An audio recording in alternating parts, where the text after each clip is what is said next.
trouble. Can we start a little trouble?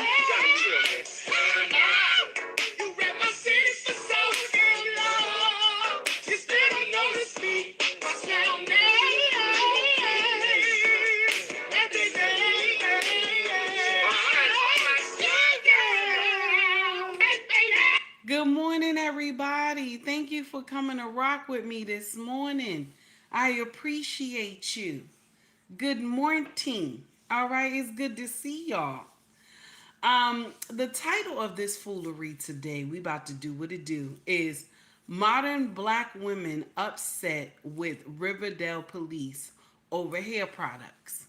Good morning, everybody. It's good to see you. We are in vertical today, okay? So it's a difference of how we usually look when we get on YouTube. So we're in vertical today. Thank you for coming to tune into my channel called Take Heed to the Message with Abang Adwa. It just means Queen, baby. Put a 1 in the chat if you can hear me. Put a 1 in the chat if you can hear me, if you can see me, if it's clear. Let me know. I want to see how this vertical look today. Come on in, y'all. Good morning. It's good to see everybody. Let's do what it do, baby. Let's do what it do. Okay? Now, I want to share something with y'all. Okay?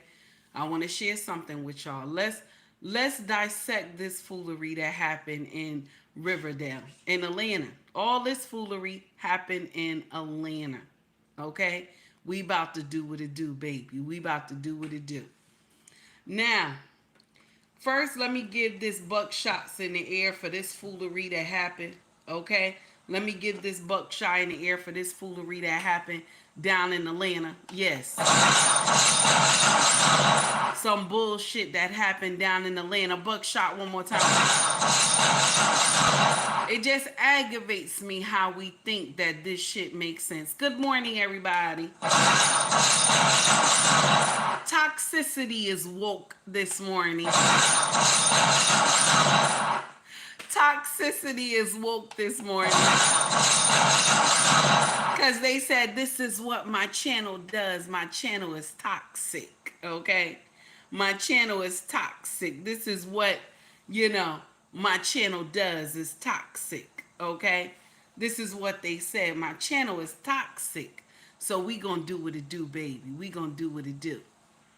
Now, y'all see everything. Y'all see this is the vertical. Y'all see vertical. You can see all my business, okay? Every time an alert come up, you can see all my business. Look at that mess. Ain't that crazy? Ain't that crazy? Vertical be wildin'. So we about to do what it do this morning. We about to do what it do. Once again, the title is Modern Black Woman Upset with Riverdale Police Over Hair Products. These bitches mad over some hair products. Some of these bitches was up on the news talking about they should give back to the community.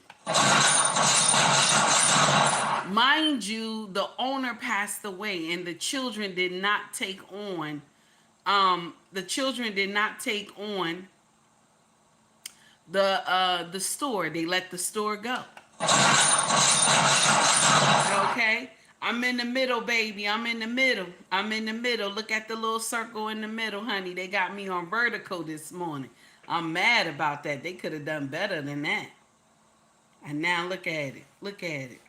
It's too small, but ain't nothing I can do about it. We're going to go into it. They won't let me adjust it, so we're going to have to go into it. All right? Good morning, Secret Gardens. Good morning, Marshall. How are you? Maya, what's up? Ricky, how you doing, sir? We about to do what it do. Now, shout out to, and I gotta give a shout out to these two people because I did not know about what the hell was going on. Okay. Good morning, Walker. How are you? I didn't know what the hell was going on. Okay. But shout out to Angry Man Channel. Okay. Because he unleashed this foolery yesterday with reels. And then shout out to Pink Book Lessons. I went to go get the nitty gritty about the story. And then I had to run over to Fox 5 in Atlanta to get the rest of the SmackDown. Can you believe it? Our women think that this makes sense. I put a post out this morning and I said just like this. I said just like this. Modern black women, fake hair, fake nails, fake eyelashes are your God.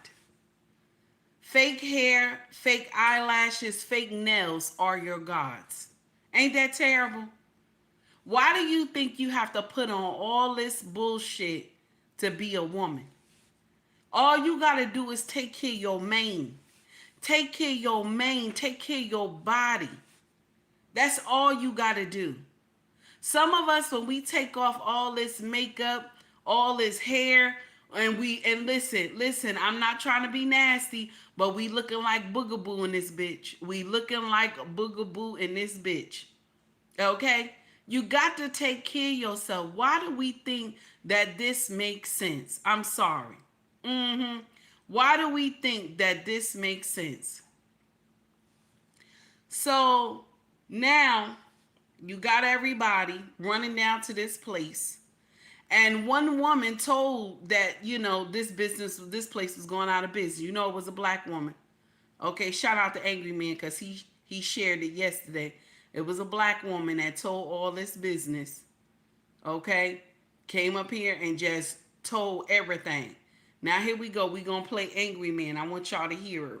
Okay, here we go. Shout out to Angry Man channel. We are black women. We care about our crown. Why not give back to the community and let us get the products? Let us get the tools. Any other eviction. Like free stuff. So we came out here to get all this free stuff, but then the car saying you can't get the free stuff because the people want to take it. And how y'all gonna take some stuff that ain't even yours? It's free.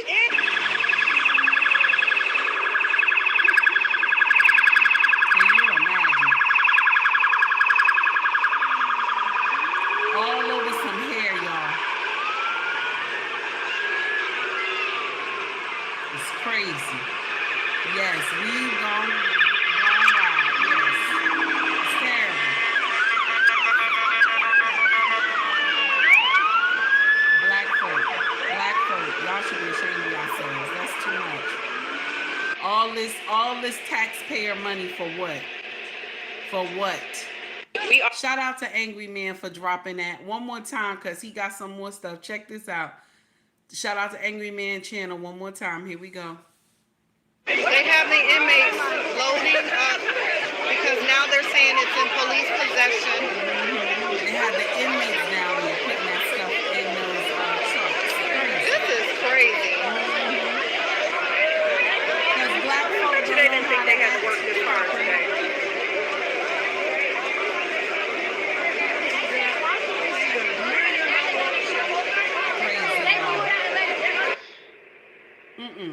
It's crazy, y'all.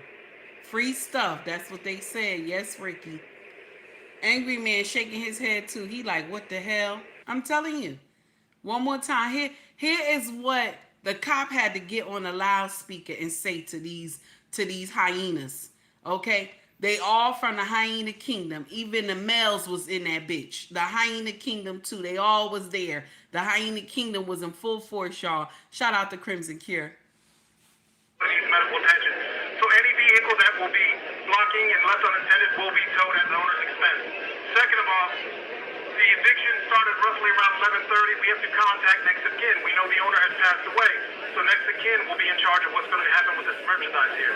If the next of kin says, hey, I don't want it, I don't care, please take it, then whatever. But until then, we have a legal obligation to give them an X amount of time. I don't know exactly what time it was, but we will be more than happy when I find out. I will let you know. However, if you choose to wait here, we're going to wait as an adult. No bullshit. Go park your cars. We'll all wait together. And as soon as I know something, you'll know. Ain't that crazy? Ain't that crazy? Lord, that's crazy. They was all acting a fool in that bitch. They was all acting a damn fool. Yes, the hyena kingdom in full effect, baby. Yes, they was, Maya. They was doing some bullshit. Lost in Translation podcast said, take heed. I sent the Pink Book take on this situation on IG. I did too. I put it in my group chat. It was crazy, y'all. It was crazy. Shout out to Pink Book Lessons because we going to dissect this foolery today because it was terrible. It was terrible. All right. Shout out to Pink Book Lessons because I shared it also. Because you know how she do. She get it in. Where did I share it at? Did I share it in? Oh, I must have shared it in YouTube. But here is Fox 5 take on this bullshit. Y'all listen to this. Hey, Ellis, what's going on, baby? Sorry for the commercial, y'all. A massive crowd converged on a shopping plaza in Clayton County earlier today. Hundreds showed up to a beauty supply store that deputies had just evicted, hoping to get some free merchandise. Instead, law enforcement swarmed the area and put an end to that. Fox 5's Rob Durienzo was live tonight at that shopping plaza. And Rob, you spoke with Sheriff LaVon Allen. Nonsense. I did. That's exactly right. Good evening to you both. We'll show you what he said in just a moment. But the people I spoke with said they didn't come down here to steal anything. They thought this mountain of merchandise sitting in front of this beauty store behind me was fair game. And then, as time went on, hundreds of people showed up. First it was calm, and then I guess everybody made a phone call, and it got a little out of control, a little like Freak Nick 96. Soon after, Clayton County deputy. Why she had to say like Freak Nick 96? Why she had to say like Freak Nick 96? Shout out to Uncle Lou. He's evicted this beauty supply store off Terra Boulevard, dumping their inventory in the parking lot. A lot of people showed up, hoping to snatch up some free stuff. She Wigs, is welcome. braided hair, makeup, lashes, earrings. Instead, Clayton County Police, sheriff's deputies, and Riverdale Police created a perimeter around the merch. Then they brought in dump trucks and vans carrying incarcerated workers to clean it all up. Yes, she is. When citizens are evicted, things are up for grabs. So we was assuming that the things were up for grabs. And a lot of people we spoke with say that was their impression showing up here too. And as somebody who is in the beauty industry, it definitely would have been helpful. Kids could use the supplies for hair, it's book bags in there, it's shoes in there, because the hair store sells all kind of things. Georgia law says once a judge issues what's called a writ of possession in eviction cases, deputies can go in and toss out the tenant's belongings. Once it's in the street, those belongings are generally considered abandoned. People get evicted on the street. They're not like this. They don't make sure people's stuff don't get touched when we get evicted. Fox 5's I-team found a judge. Did you hear her say when we get evicted? Like she just so proud. When we get evicted, they don't protect nobody's stuff. Mind you, this is thousands of dollars worth of merchandise, okay? And you got a full-on parking lot full of black folks, okay? This gonna turn into a fight. This will turn into a fight. Hands down, I don't care what nobody say. The chief of police did the right thing. He did the right motherfucking thing because this shit would have went out of control. I'm sorry. This shit would have went out of motherfucking control. You already see they already lined up and shit, acting crazy. The parking lot is full. This shit would have went left. The chief of police was right. Pack that shit up. Let's take it to the dumpster because they would have been out there fighting and shit. Yes, they would have. Don't act like y'all don't know. Our people would have been acting indignant. They sure would have been acting indignant. Yes, they would have. Yes, they would have trying to act like, oh, no, it's just free stuff. They would have been out there fighting. They would have been out there fighting, throwing blows. And I don't blame the chief of police. I would have got all that shit up too. But I sure will blame the owner for that shit. I sure would have blamed the owner for that mess. The owner would have had to pay all that money for those cruisers to be there. Because how you put all that shit, you in Atlanta, you put all that merchandise outside for black folks, black women, Atlanta full of black women, and you gonna go and put that out in the parking lot and think that that shit is supposed to go well, please. You hear me? Like you think that shit's supposed to go well. Please, let's... No, honey. No, it's not going to go well at all. The chief of police did the right motherfucking thing. Let's get that shit in some U-Hauls and trucks and get that shit to the dumpster. It's terrible.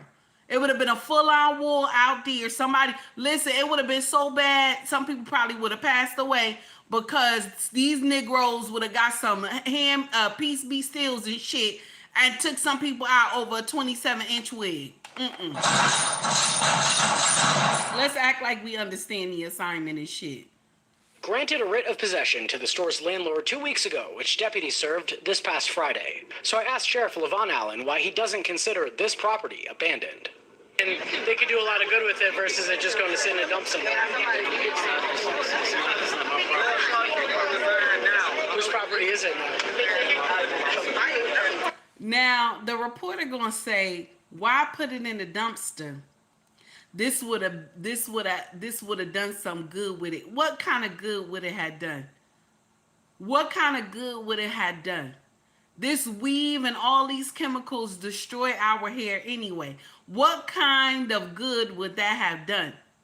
Because when you see these YouTubers get up here, okay, good morning. Good morning, Mr. He said, good morning, Skinny. How are you? Ellis, I think I said hello to you as well. So when you get up here and some of these YouTubers or Instagrammers, they get up there on Instagram and they glue that stuff, that wig to their hair, right? You see all this skin peeling and everything. Their hair got all these patches in there. They don't even take care of their hair.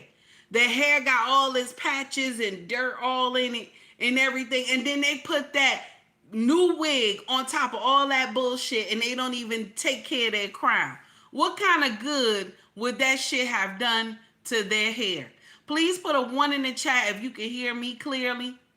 Put a 2 in the chat if you can't hear me. Because that's some bullshit right there. I'm sorry.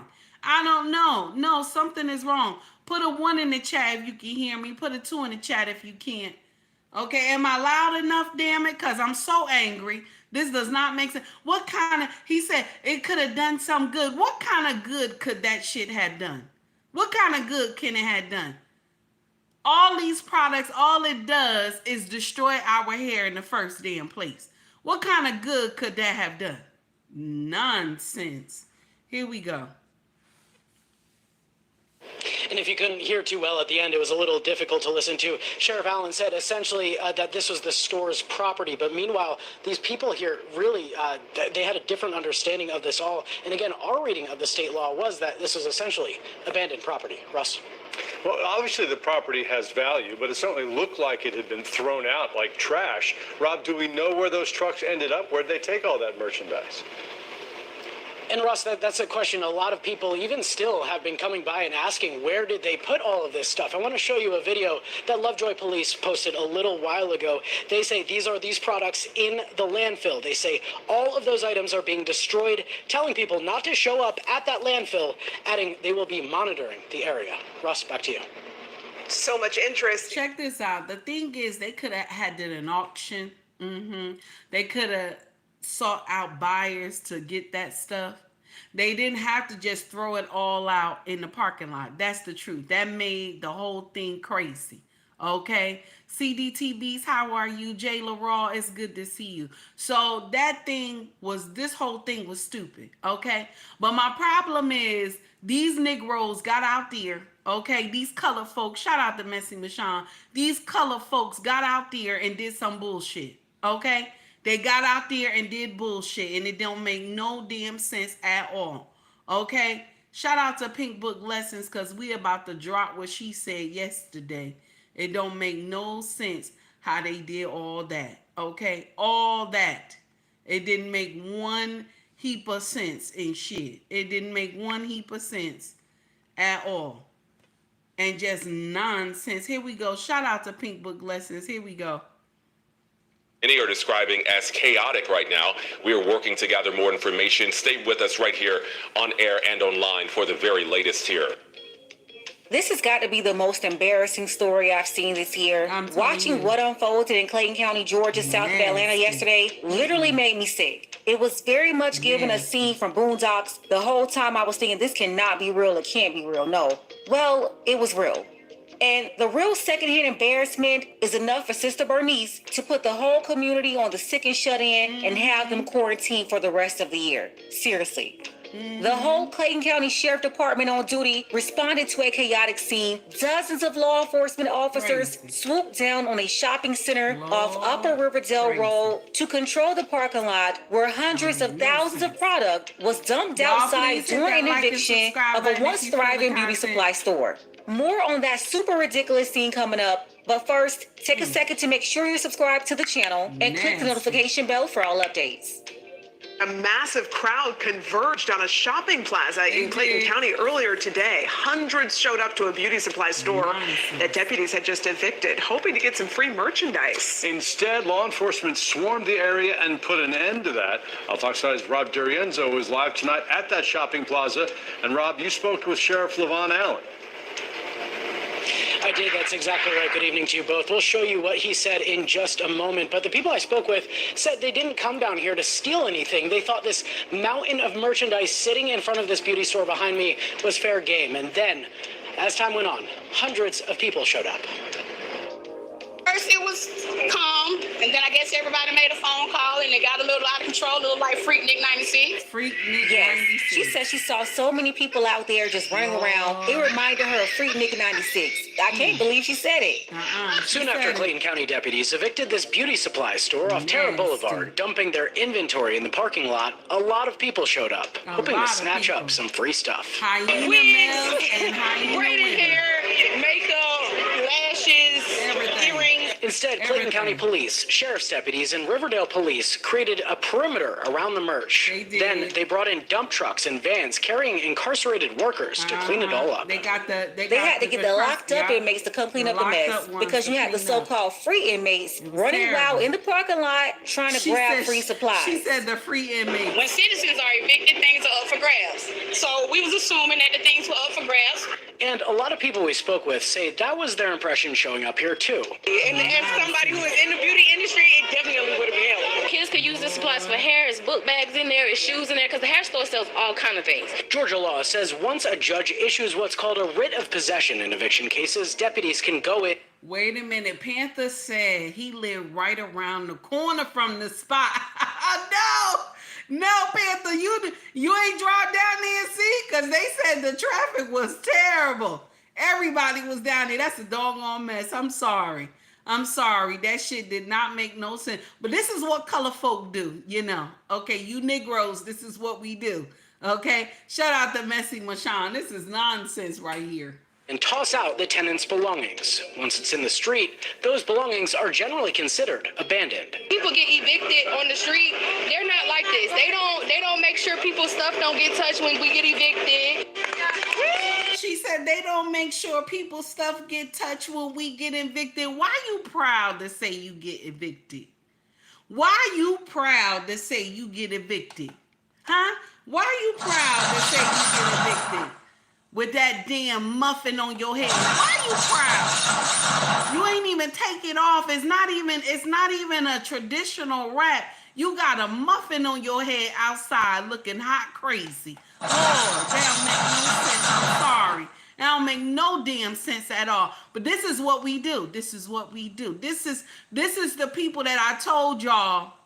Okay, this is the people that I told y'all that is at the two front rows of our community fucking up. Okay, this is the two front rows of our community fucking up. Okay, these the ones that should not continue a bloodline. All these motherfuckers out here. Okay, these the ones that should not continue a motherfucking bloodline. Look at this bullshit. They out here acting crazy. Freak Nick 96. Go sit your ass down. Then talking about, well, when we get evicted, why you proud to say when we get evicted? Let's go into it. Hey, Tara. Hey, December. How are you, baby? It's good to see you.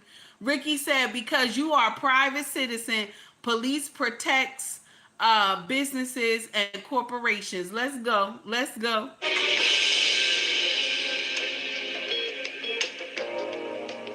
Wait a damn minute. Wait a damn. These folks are mad at the police showing up to restore order. And this one right here rushed there so fast, she didn't even have time to take the bonnet off her head. She didn't. Fox 5's I-Team found a judge granted a writ of possession to the store's landlord 2 weeks ago, which deputies served this past Friday. So I asked Sheriff LaVon Allen why he doesn't consider this property abandoned. And they could do a lot of good with it versus it just going to sit in a dump somewhere. Whose property is it now? And if you couldn't hear too well at the end, it was a little difficult to listen to. Sheriff Allen said essentially that this was the store's property. But meanwhile, these people here really, they had a different understanding of this all. And again, our reading of the state law was that this was essentially abandoned property. Russ? Well, obviously Now, I understand the state law that it's abandoned property, but the problem is these motherfuckers was ready for war, okay? These motherfuckers was ready for war. You should have saw them. It was too many of them out there. They had suitcases and shit and everything. It was crazy. So I don't care what nobody say. The brother that was in charge, he handled his business well. He said, nah, let's get this shit out of here because this shit gonna turn left. You know some of those hyena males in that bitch had peace be stills on them coming down there with their girlfriends. You know it was a lot of them motherfuckers in here, okay? Let's act like we know because this part of our culture ain't got no sense, okay? They kill people over chicken, okay? They shoot people over chicken, damn it. No, So you talking about first of all, they going peace be still somebody over some chicken. Okay? Over a chicken sandwich and shit. My fries is cold and shit, you know. My fries is cold and shit. They will do a peace be still on somebody for fried chicken and some french fries. You don't think they're going to take somebody out for 27-inch wigs? You don't think they're going to take somebody out for 27-inch wigs, baby? No, they're going to be doing some fucked up shit. No, he did the right thing. I don't care who mad about it. He did the right thing by getting all that shit out of there because they sure would have been out there shooting up the place. I'm sorry, okay? Then one lady gonna say, the place got book bags and stuff like that we can have for our children. I don't know no beauty supply store that got book bags. Not in my area. They don't have book bags and supplies for books and stuff like that. They don't have that. I'm sorry. Something is not right at all, okay? Panther for the $10 super chat. Panther, I gotta give you this one right here because I'm just loving these buck shots today. Thank you for the $10 super chat. I appreciate you. Queen, I was just passing by when I saw that craziness, and the hyenas and the dusty dudes made the black family look bad. Yes, they did. Yes, they did. But that's what they do. That's what they do in this bitch. That's what they do. Make us all look motherfucking crazy. Make us all look crazy and shit. You know, it don't make no sense. I'm sorry. Make us all look crazy. Hey, Jasmine, how are you, baby? It's good to see you. It don't make no damn sense. Let's get into it, y'all. property has value, but it certainly looked like it had been thrown out like trash. Rob, do we know where those trucks ended up? Where'd they take all that merchandise? And Ross, that's a question a lot of people even still have been coming by and asking, where did they put all of this stuff? I want to show you a video that Lovejoy Police posted a little while ago. They say these products in the landfill. They say all of those items are being destroyed, telling people not to show up at that landfill, adding they will be monitoring the area. They got to monitor the landfill. So much interest in all of that stuff. Does seem like a waste for it to end up in a landfill. I bet you this is absolutely out of order. Then all of that merchandise ended up at the county landfill. The sheriff said the property belonged to the owner, but the crowd who found out about the eviction on social media ran down there to the store and backed up traffic because they thought it was all placed in the parking lot for them. Now, this is what we saw when we got on scene. Wigs, eyelashes, jewelry, and beauty supplies. And again, tons and tons of people. Now, when we arrived, people were continually asking why they couldn't take any of the stuff. Now, with law enforcement throwing yellow tape around that pile, while also loading items onto their trucks. Here's how people out here describe this. They described it. We like free stuff, so we came out here to get all this free stuff, but then the car saying you can't get the free stuff because the people want to take it. And how y'all gonna take some stuff that ain't even yours? It's free. said it's free. Did you just hear this baby bot bimbo babble? She said they like free stuff, so they came out there to get something for free. Now, this is the part that got me though. She presented the argument like, how y'all gonna take stuff that ain't even yours? Says the woman who's mad at law enforcement on scene because they won't let her and everybody else take some stuff that's not theirs. You can't make this stuff up. I'm done. You sure can. So I got my 2 baskets. I got my 2 baskets. Rainbow community. We're already in a recession. He Times said, are "I got hard. my Why 2 not just baskets." let us get the items and invest and be okay? We are black women. We care about our crown. Why not give back to the community and let us get the products? Let us get the tools. Any other eviction.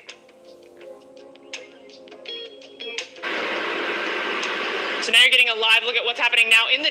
Now, Marshall, I agree with you. They could have gave it to the cancer patients too, all those wigs and stuff like that. They could have got good use out of that stuff, but they could have did an auction, all that stuff they could have done. But the owner didn't think of that. Now, it looked like in the beginning, the owner was letting them into the store.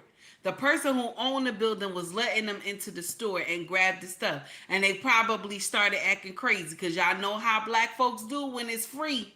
You know how we do. We don't know how to behave. Now, I'm going to say the 2 front rows of our community. Because the rest of us who do what we got to do for our family, we ain't doing that shit. Okay? We not going to go out there and act indignant. Okay? But the first 2 rows of our community they don't give 2 shits. They give 2 shits about what happened. Okay? So they got out there and got indignant and shit. So now the owner of the building had to bring everything outside. Hey, A-Team, how are you? Everything outside so that they can collect the rest of the shit. Can you imagine? It was crazy, y'all.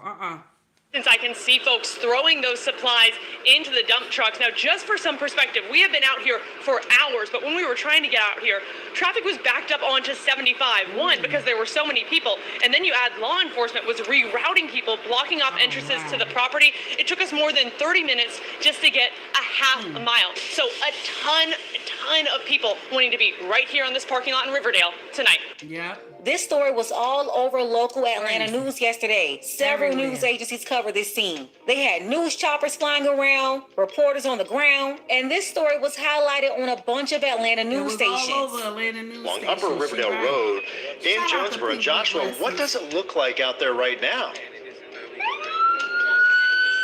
Yeah, guys, I mean... Can you imagine how all the other races look at us for bullshit like this? Can you imagine how all the other races look at us for bullshit like this? They ready to start a full-on war to get some weave. Can you imagine? They going off on the news, getting interviewed about some weave that's not even good for our hair and shit. Ain't that crazy? It doesn't do nothing but destroy our hair. Okay, 18 said that's my take on it. They would have started fighting. They would have started fighting. You know, first of all, this is the hyena kingdom. Oh no, you got that blonde hair? Bitch, I want that blonde hair, bitch. Don't get that red hair, bitch. I want that red hair, bitch. You know how they talk. I want that hair. I want that one. Don't touch that one, bitch. That's my wig, bitch. They've been throwing blows and shit over some 27-inch wigs. Get out of here. A lot of noise going on here right now. You can kind of see what's changed in the last hour is this line of trucks, corrections vehicles, dump truck style vehicles, all coming up here. We presume they're going to be loading all of this, all these items from this store, this beauty shop that was located here. Now, we have confirmed with the Clayton County Sheriff's Office that this was an eviction that took place this morning. All of this stuff, you can see some of it there, was moved into the parking lot this morning when people started to come kind of grab it. We are told that it kind of became chaotic. Some people here said there were between 500 and 1,000. See, so in the beginning, they let them grab the stuff. And then it started becoming chaotic because that's what we do. You got to grab all the shit that you see. They was bringing suitcases in that bitch. They was bringing suitcases in that bitch, okay? Ain't nobody gonna tell me that this was gonna be okay. Ain't nobody gonna tell me that they was gonna act like they got some sense. This is the hyena kingdom. This was not gonna go well. This was not gonna go well, okay? He was right to say, no, let's get this shit out of here because they gonna be acting crazy. We gonna have to come in this bitch and start protecting people. 42 police cruisers had to be out in this bitch where crime is really going on. They got to be out here with y'all Negroes. Okay? They got to be out here with y'all Negroes because y'all acting a motherfucking fool over some 27-inch wigs and shit. People trying to grab all the stuff. The police moved in. They started kind of blocking it off. We have some video of that from earlier. I don't know if we have it to show you guys, but from helicopter video of all the people they got a grabbing all of that. In that bitch. It was a wild scene here. However, people here now seem to be even more upset than what's happening now. There's about 40 or so police cars. There's more police than I've ever seen on a scene in my year and a half here in Atlanta. They are all over the place. One resident who lives nearby actually told me that he has never seen anything quite like this. But I never seen. I've counted 42 police cars in this area. 42. And I've never seen this many police, even for a shooting. I live in the apartments behind this building. We had a shooting a couple of weeks ago, and we had one cop show up. And it just seems odd that, for some merchandise from a beauty mart, you get the entire county police force to come out. Ain't that crazy? Sir, it's not just some people at a beauty supply store. Over 1,000 people showed up. On top of that, the word was spreading so fast on social media, the traffic was backed up for miles with more people trying to get to the parking lot. Just imagine thousands of hyenas fighting for scraps. You have no clue what was about to happen out there. This was obviously a public safety issue. The sheriff had to hurry up and take control. If they had done that, this would have been the largest crime mob, knock if you butt crash out in Georgia history. You got the glee and excitement of getting free stuff mixed with the love of wigs, weaves, and lashes. Governor Kemp would have had to call a state of emergency if the sheriff didn't do something quick. Now, you can see up on the top of that dumpster there some of the equipment that's already being loaded, some of the items that are already being loaded into these trucks. Said, y'all see what Trey put in there. Hey, Trey, good morning. CDTBs, I hope I greeted you this morning. And, okay, so y'all see what Trey put in there. Trey said, black women and gay men. He is right, because there was also sugar in there, okay? Sugar was there with suitcases and stuff, talking about they here to get some weave too, okay? Let's act like we understand. That was terrible. All the hyena kingdom was there. Hyena kingdom in Atlanta, full force. Every state got a kingdom. Every state got a hyena kingdom. And Atlanta, hyena kingdom was full force, honey. Because you know they was going to act indignant. And the sheriff did the right thing. He said, nah, let's get this shit out of here. Let's get this shit out of here. Okay? He did the right motherfucking thing. Let's get it out of here. Nonsense. And one police officer, we asked him exactly why there was such a large police presence here. He just said they're trying to keep the peace. There's been some back and forth between some people in the parking lot and the police, though right now it's really just been a bunch of yelling, a bunch of talking. Since we've been here, the crowd has dispersed, though, a little bit within the last hour, though there's still a sizable contingent of people here. And we're trying to figure out exactly what's going to be happening with all this stuff once the police load it up. Even last night when the scene was almost clear, you had people still showing up to see if they can get some stuff that was left behind. You can still see a couple of stragglers out here hoping to find some remaining items. And Pink Book Lessons is right. They were still coming around late at night. The news stayed out there to see if anybody was coming. People were still coming late at night to drive around to see if anything was still out there on the ground. Can you imagine? Can you imagine? I am not surprised if we hear that they went to Atlanta landfills and tried to find that shit. I would not be surprised if that shit happened. I'm sorry. Ain't that crazy? That is crazy. That is crazy. Okay? That does not make any sense at all. I'm sorry. That don't make no sense at all. It's crazy. It's crazy. But this is how our people do. This is how our people do. Our people behave like this. Yes, they do. They behave like this. Okay. Shout out to Messy Mashawn, these coloreds. Okay. These coloreds, these Negroes. Shout out to Messy. This is nonsense. It don't make no sense. It don't make no sense. Okay. And shout out to Ricky because he always say you coloreds. Okay. It don't make no sense at all. Can you imagine? Okay, you imagine. Y'all fighting over hair weave. You fighting over wigs. Okay? Okay? You fighting over nails and shit. Okay? Okay? And also some eyelashes. What the hell? All this stuff don't even, it's not us. It's not us. The thing is, if you nourish your hair, and I learned this now in my old age because I got alopecia. But if you nourish your hair, even the little hair that I do have, I just got a small Caesar cut, okay? Even the hair that I do have, I moisturize that shit, okay? You got to take care of hair. All that chemical bullshit we put in our hair, it does not make sense. It does not make sense. Mundo, thank you for the $1.99 super chat. I appreciate you, baby. Thank you so much. It doesn't make any sense at all. Okay? No. Black lady said, I just saw that, sis. Yes, baby, it was crazy. It was crazy. Panther said, I want people in the forum to understand that after the effects of business failing, yes, you got it. You got it. I'm disappointed in our people. I am too. Panther is correct all the way. Hey, King. Mad Mac, how are you, baby? Fighting over fake crap. Yes, baby. That's what they was doing. They was acting indignant. It was terrible. Now, y'all know if they would have let these people go ham and get this shit, this would have been a full war. The sheriff did the right thing. I don't care what nobody say. I don't care what nobody say. The sheriff did the right thing because, listen, they had hyena men in there with them.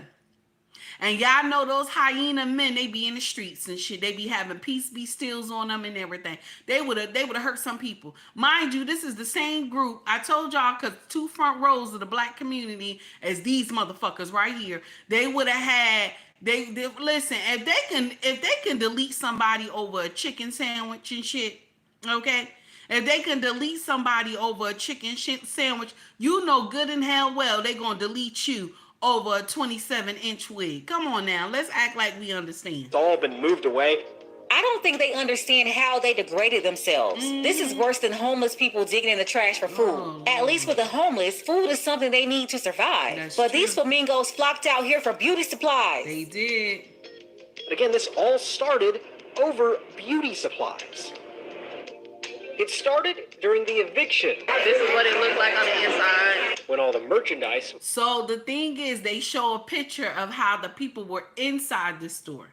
And they were acting up inside the store. You know, if y'all go check out Pink Book Lessons, you'll see they were inside the store. So the owner let them inside the store.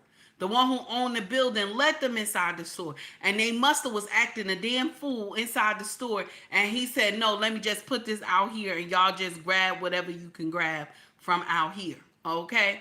Now, Mondo says, can we make them 2 back rows instead? I wish we could. But the thing is that they in the front. So everybody think that black men and black women act like this. Because they in the front row, everybody think black men and black women act like this bullshit right here. Okay? It's nonsense. Here we go. Shout out to Pink Book Lessons one more time. Was moved to the lot. Not the beauty supply store done got evicted. So we out here because they gonna let us get everything from the store and grab whatever we can grab. The parking lot was full.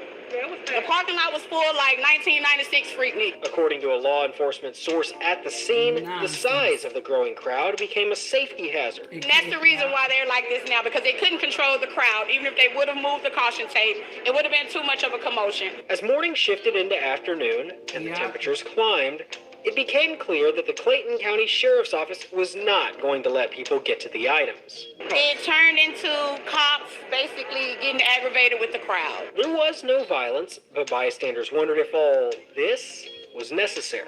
I've counted 42 police cars in this area, and I've never seen this many police, even for a shooting. I don't care what they say. That shit was necessary. I don't care what they say. That shit was necessary. Those 42 police cars needed to be out there. Because y'all will delete somebody for a piece of chicken sandwich. Y'all motherfuckers will delete somebody for a piece of chicken, and if your French fries is cold and shit. No, over a 27-inch wig red, blue, purple, all these damn colors. Yes, you would. Yes, you would. If you could do it over a small piece of chicken sandwich, you gonna do it over a 27-inch wig. Ain't no way. Ain't no way. Good in Eventually, there. people got their answer. Nearly a dozen massive trucks and trailers rolled in, and men with state prisoner jumpsuits began throwing the products into the trucks, with the people watching in disbelief. And it just seems odd that, for some merchandise from a beauty mart, you get the entire county police force to come out. Law enforcement on scene did not say where the beauty items were going, but if the video is any indication, the dump. And they didn't exactly say which dump they were taking it to. They just showed that video of the dump and the items being destroyed. They say, don't go and look at dumps and try and find it. They're destroying it. It's not going to be available. Now, we also reached out to the listed store owner of the beauty mart, and we did not get a response. That person did not answer. We also spoke to a former... They didn't get a response because the owner died. The owner died, and the children did not take over the store. The children have not been paying for the store. So you know this all the time. Y'all know most of the people who own stores are usually Korean. These people who be owning these beauty supply stores be Korean, okay? And so, and I don't know if this one was Korean, but they passed away and the children did not take on this stuff. Because more than likely their children went to do something else, so they got, good careers and doing something else, so they can't. But the children should have sold this stuff to somebody. They could have even loaded this stuff and sold it online for pennies. You know what I'm saying? They could have made a profit off of it. But it's crazy.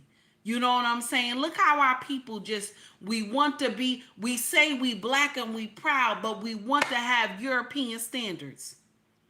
We want to look like, Europeans. That's what we want to do. And I'm going to share something with y'all. I have always had the mindset of traditional clothes. Always African traditional clothes. I've always had that mindset, even in my 20s, right? But when I did business, you'll see me change. I'll put my wig on, because if you come to a job looking like this, people don't take you seriously. And I was in security, okay? So I had to come legit with the tight wig on, you know what I'm saying? A little small cut or whatever. And that's how I always wore my hair. So I'm not hating on nobody that is wearing wigs and shit, but I'm gonna let you know that shit destroyed my hair. Me perming my hair, I had an S curl, I had a Jerry curl, all this stuff back in the day, okay? And I regret all that stuff. I should have just wore my mane. But that comes from you growing up and your mama always telling you got bad hair. Oh, you got bad hair. We believe it. You know what I'm saying? She's combing the hair and stuff. Oh, your hair's so bad. Instead of telling us your hair is strong, you have a beautiful mane. You know what I'm saying? So that we take pride in our hair. It starts with your mama. I remember our eldest daughter said to me, Mama, I said to her one day, she was small. She was like 8 or 7 or something like that. And I was, combing her hair. I had my water, my grease, my brush, combing her hair, trying to get her hair, straightened out or whatever. And you know what she said to me? I said to her, you don't have good hair. That's what I said. I'm copying what my mama said, right? And you know what she said to me? She turned around, she looked at me. She said, Mama, I have good hair. You just don't know how to do my hair.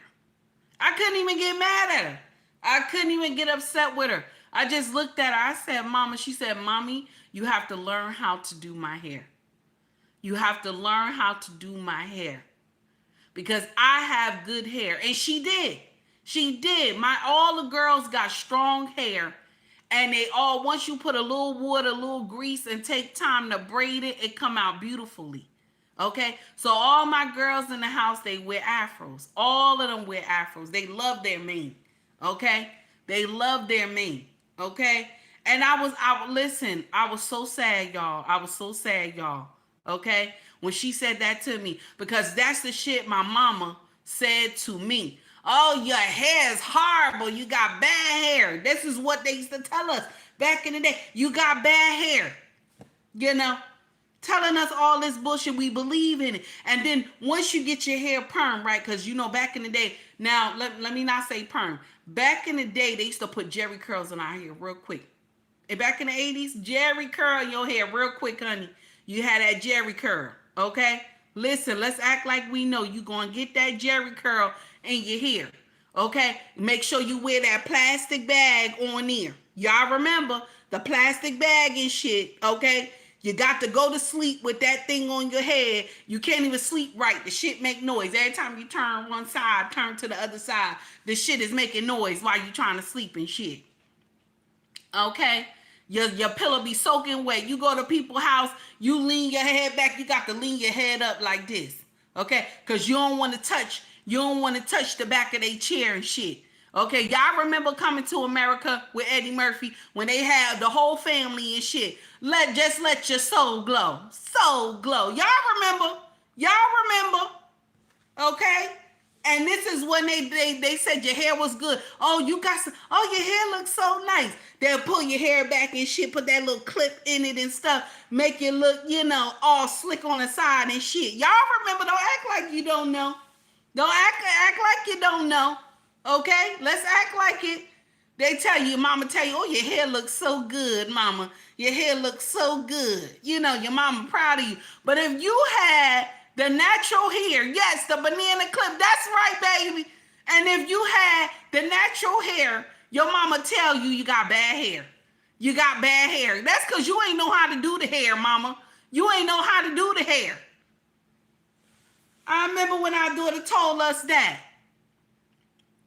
She said, Mama, I don't have bad hair. You just don't know how to do my hair.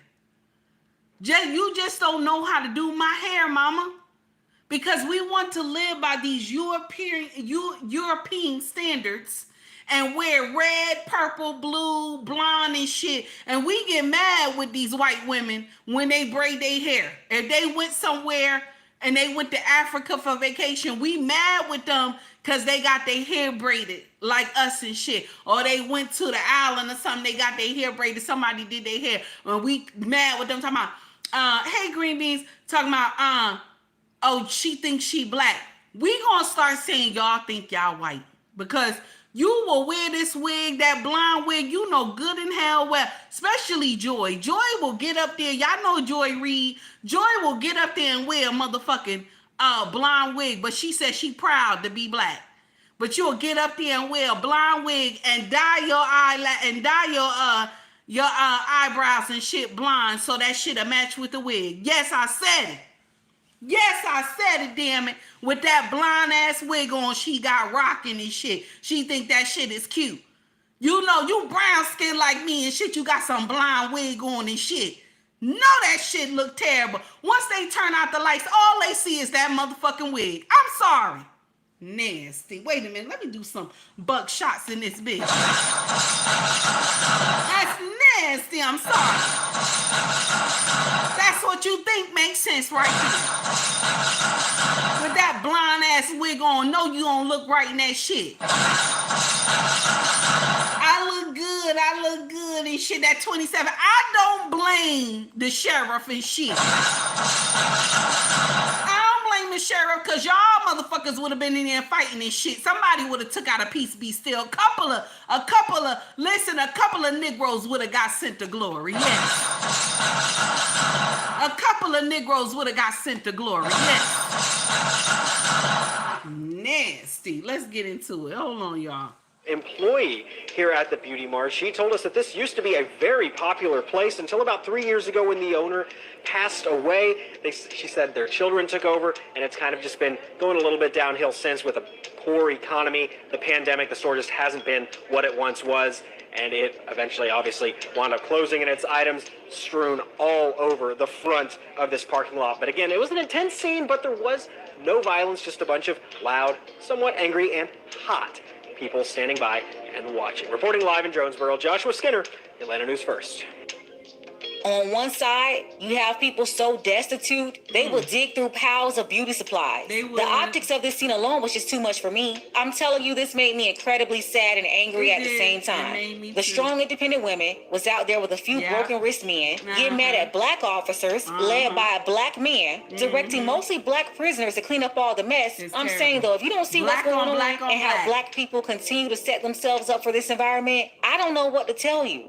Then you have this horrible economy under the Biden-Harris administration that's wiping out businesses left and right. They could have had an estate sale, full liquidation, or they could have sold the business to another entrepreneur. But to allow all that product and money to go to waste is absolutely crazy. It's crazy. And the sheriff, they're going to have to take some accountability as well. Dumping a bunch of wigs and lashes, you should have known better. Not only causing safety issues, but paralyzing other businesses in the shopping center. Let's go ahead and get the conversation started. Tell me what you think about this hot ghetto mess below. Pink Book Lessons is right, baby. In hot Atlanta, that was terrible. That was, first of all, that was a recipe for failure, honey. In hot Atlanta, Lord, so wigs, lashes, and nails where they rock out over there, okay? And they had, listen, they had the hyena males behind them. Why do you think they bought those men with them?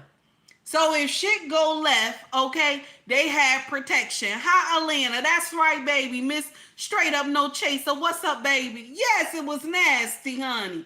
It was nasty. They was acting a fool and shit and everything. But that's what us colored people do, you know. We do that shit, you know. And then we get mad when the white folks say something about the shit that we done. You know, they shook their head at this shit right here. You know they did. They said, look at these colors. Look at these colors. Shout out to Messy Michonne. You know they said, look at these colors. These Negroes out here, you know, scrapping and shit. And I'm going to share something with you. I bet you ain't nobody going to tell me that they ain't go down to that landfill. Ain't nobody going to tell me dumb motherfuckers ain't go down there to that landfill. You know they went down there. It's nasty. I'm sorry. It's crazy. But you know what? The biggest thing that everybody missed is that these businesses are closing. These businesses are closing. They are not thriving in this economy. Even my husband's business too is not thriving in this economy. The only blessing that we got is that we able to ship out same day, got the product on hand, but that is terrible. Can you imagine? Now, the owner passed away. The children were supposed to take it on, but the children said they got their own shit to do. Let the shit just go in the garbage. It's terrible, but this is what it is. But you got people like this out here saying, Black folks need this. Check this out. The shout out to Dr. Umar, who always calling our brothers dusty and shit. That's right, Black lady. A liquidation sale would have been better. Everybody is saying that liquidation would have been better, damn it. You got 3 months, Kamala Harris. You got 3 months, Donald Trump. You got 3 months, Kamala Harris. You got 3 months, Donald Trump. Deliver me some resources. We want an anti-black hate bill. We want an anti-black hate bill. If we can't get no anti-black hate bill, you ain't getting no vote. We want reparations for the American African family. If you're not endorsing reparations, you ain't getting no black vote. Oh, yeah. That's right. We want qualified immunity eliminated for the police. No more qualified immunity for the police. If you can't deliver us the elimination of qualified immunity for the police, you're not getting my vote. If you can't do something about the school to prison pipeline, you're not getting my vote. If you're not going to stop the migrant crisis in the black community, you're not getting my vote. If you don't do something about all these black people in jail for crimes they never committed, you can't get my vote. We're not voting out of fear no more. I'm telling you. I plan on coming to Chicago. I would love it. That's true.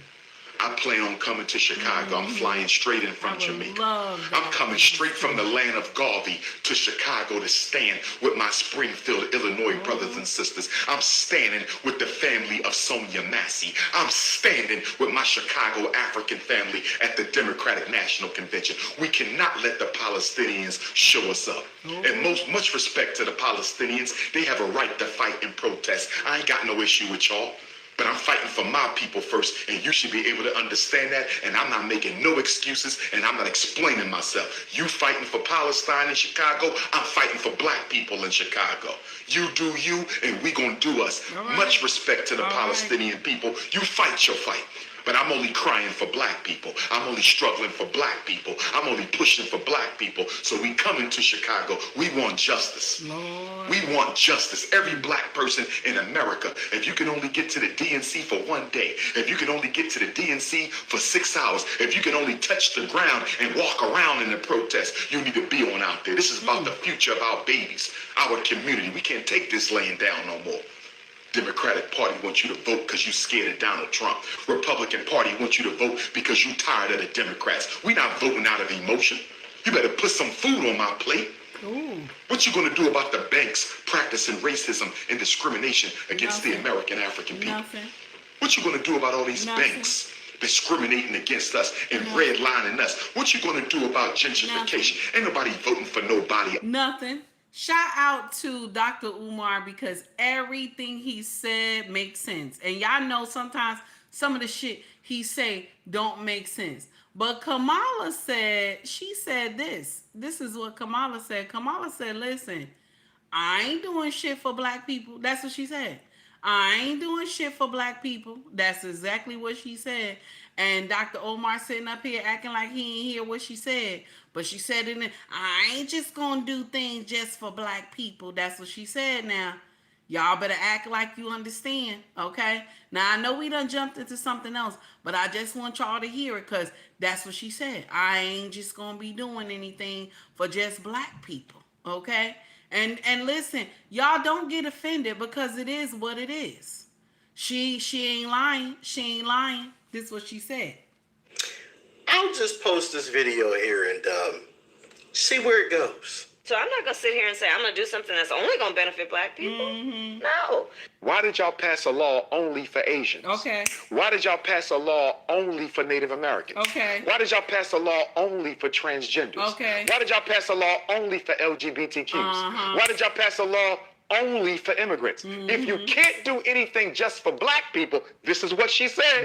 It came out of her mouth. If you can't do anything just for black people, how was it possible for you and President Biden to do all these other things for specific ethnic groups in this country from whose benefit no other group? True. I'll just... True. And I'm going to share something with you. No matter how we try to turn this around or whatever, you got to understand these people been in here 3.5 years. They've been in here 3.5 years, okay? You got to understand that part. I ain't telling you who to vote for. I give two shits. I'm not voting for either or, okay? I'm voting for my local elections, but I give two shits. It's terrible, okay? Now, the thing that hurt more is that these black folks got down here and acted a damn fool. I'm sorry. They acted a damn fool, and it was shameful. I'm about to start a little trouble. I want y'all to hear this, okay? Now, who said this was Jesse Lee Patterson? A lot of people said Pastor Jesse Lee Patterson is he's a liar. A lot of people say he's a false prophet, this and that, you know.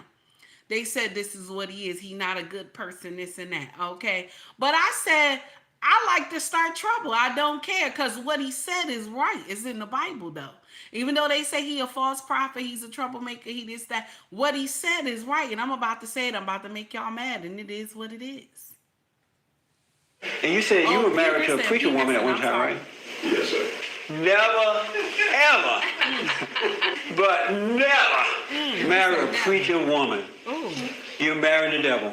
No, she wasn't a preacher before I married her. And then you let her become one? Then she could. Why you didn't stop her? What was wrong with you at the time you couldn't stop her? That was her her choice. No, but you're her head. You can say, get behind me, Satan. I ask a lot of preachers, men, why do you let your wives become preachers? Then they lie and say God did it. They lie on God about it. God did it. That's a cowardly way out of saying, I was weak and couldn't stop her. You know, I let her do it. They say God did it, and there's nowhere where God does that kind of stuff. He said that he's not going to change his order. He's not going to change anything. Either you get on board or you suffer. All right. And you said you were... Now I'm going to share something with you. What's really wrong with our community, but people don't want to admit it, my sisters, I'm looking at you. What's really wrong with our community and our sisters don't want to admit it is because we have said that the king is not supposed to be at the helm. That's our problem. But a lot of people don't believe that. They don't believe that because of the horror stories they heard from their great-great-grandmother. All the horror stories they heard from their great-great-grandmother of all the stuff that they went through with their grandfather. Now, will I say back in the day, the great-great-great-great-grandma, right, when she was with your granddaddy, that things were perfect? No, it was not. Their life was not perfect.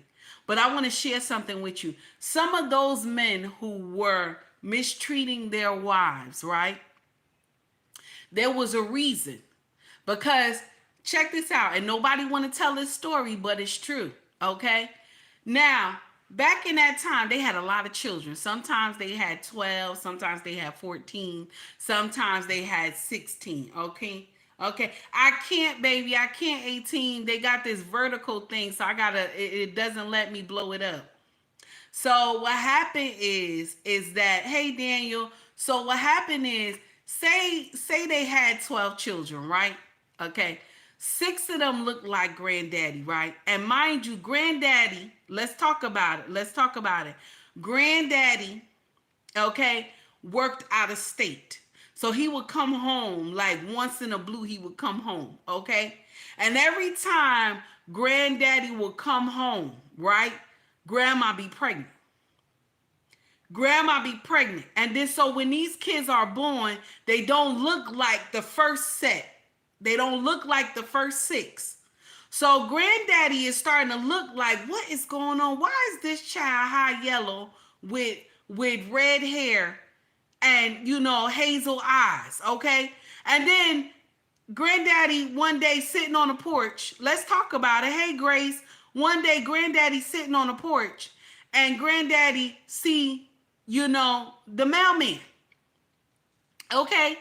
And he noticed the mailman got red hair, you know, and hazel eyes. He wondering, okay, so now the mailman make a joke and say, brother, you got a football team here. And then granddaddy look at him and say, yeah, but you know what? Half of my football team look like you. And then the mailman hurry up and run down the stairs because, you know, he got scared. He shouldn't have said shit in the first place. And then granddaddy start putting two together. And then what happened? Granddaddy start whooping on grandma's ass. That's where that come from. That's why they have so many horror stories when they talk about how granddaddy was whooping on great-great-grandma, okay? Because some of the shit great-great-grandma was doing. Now, do I think it's right? I do not think it's right. But they don't tell the whole story. Grandma was doing some hoish behavior. I'm sorry. Grandma was doing some hoish behavior because they had beautiful stories about melanated couples back in the day after in Jim Crow and after Jim Crow. They have some beautiful stories about families working together.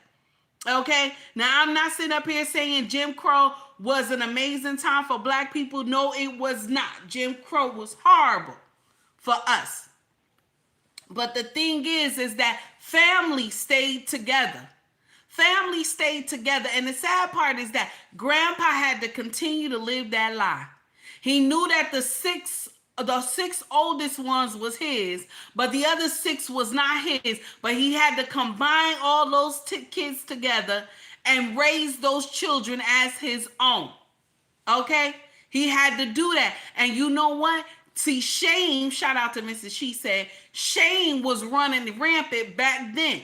So if he did disgrace her, everybody in the community would have known about it. The church would have known about it and everything. So she was probably begging him for mercy not to tell. Okay? It's sad. It does not make sense. I'm sorry. It does not. But they don't never tell that story. They just say granddaddy was a drunk. He was evil. He was always whooping on grandma. But there was a reason why this nonsense was going on. Grandma was a hoe. Okay? Grandma was a hoe. All right? Let's act like we know some of our grandmas. If you look, okay? If you look, let's act like we know. If you look at your aunties and uncles, all of them don't look the same. Okay? Because I had to be looking at mine too. Okay? All of them don't look the same. Let's act like we understand this part. Okay? A lot of y'all uncles, too high yellow, but your granddaddy and your grandma don't look like that. You know, your great-great-grandma, you look at the picture, they don't look like that at all. But you got cousins and you got aunties and uncles with red hair and hazel eyes. Let's act like we understand the assignment, okay? Let's act like, so all this DNA stuff has been going on since the beginning of time. Okay, that's why the old saying is mama's baby, papa's maybe. That's why the old saying is that, okay? But we thrive better loving each other and being with one another. That's why the Black community is in trouble, because we have lost the foundation. That's why we are in so much trouble. But you will have women out here that say, I am, okay, you have women out here that will say, I'm a queen bee. You know, I'm a boss chick. I handle all my shit on my own. And mind you, y'all raising monsters. That's where all the monsters was at in Atlanta. At that parking lot, grabbing all that weave and 27-inch wigs and shit, because they were not raised properly. Because if a king raised them, they would not be out there doing that bullshit. Pookie and Ray raised them, and that's why they think going out there and acting a damn fool. I could understand when the man had y'all in the store and y'all grabbing stuff, okay, but y'all started acting crazy. He had to pull all that merchandise out that store. Y'all should be a damn ashamed of yourselves. I'm sorry. Y'all should be ashamed of yourselves, and I don't care who mad about it. I want y'all, let's get into this. Years ago and lost all my women followers. Okay, Street Media TV says, I spoke on this years ago and lost all of my women followers. Baby, I'm losing people too. They don't like the truth. So I decided I'm going to give y'all this. And you know what? I want y'all to understand my content. I like what Street Media TV just said, but I want y'all to understand my content. I don't know how many times I gotta say this, but I gotta be tricking y'all ass to watch my shit, and it's sad that I gotta do that shit. I can't come and have a civil conversation with our own folks, with our colored folks. I cannot have a civil conversation with y'all without cursing and getting indignant. Because you want to know why? You won't watch my shit. That's why. I got to get up here and curse y'all out for you people to watch my shit. Ain't that terrible? I got to act indignant in everything, okay? Just so you can watch my shit. Now, mind you, I don't have charts and stats and all that, and I don't do no research. I get up here and talk shit. But what I do is when I get up here and talk shit, I put the truth in there. So at least you get the ratchet and the truth together. I was telling, you know who I was telling this to? I was shout out to Red Pill Awareness. I was telling this brother that that's what my content do.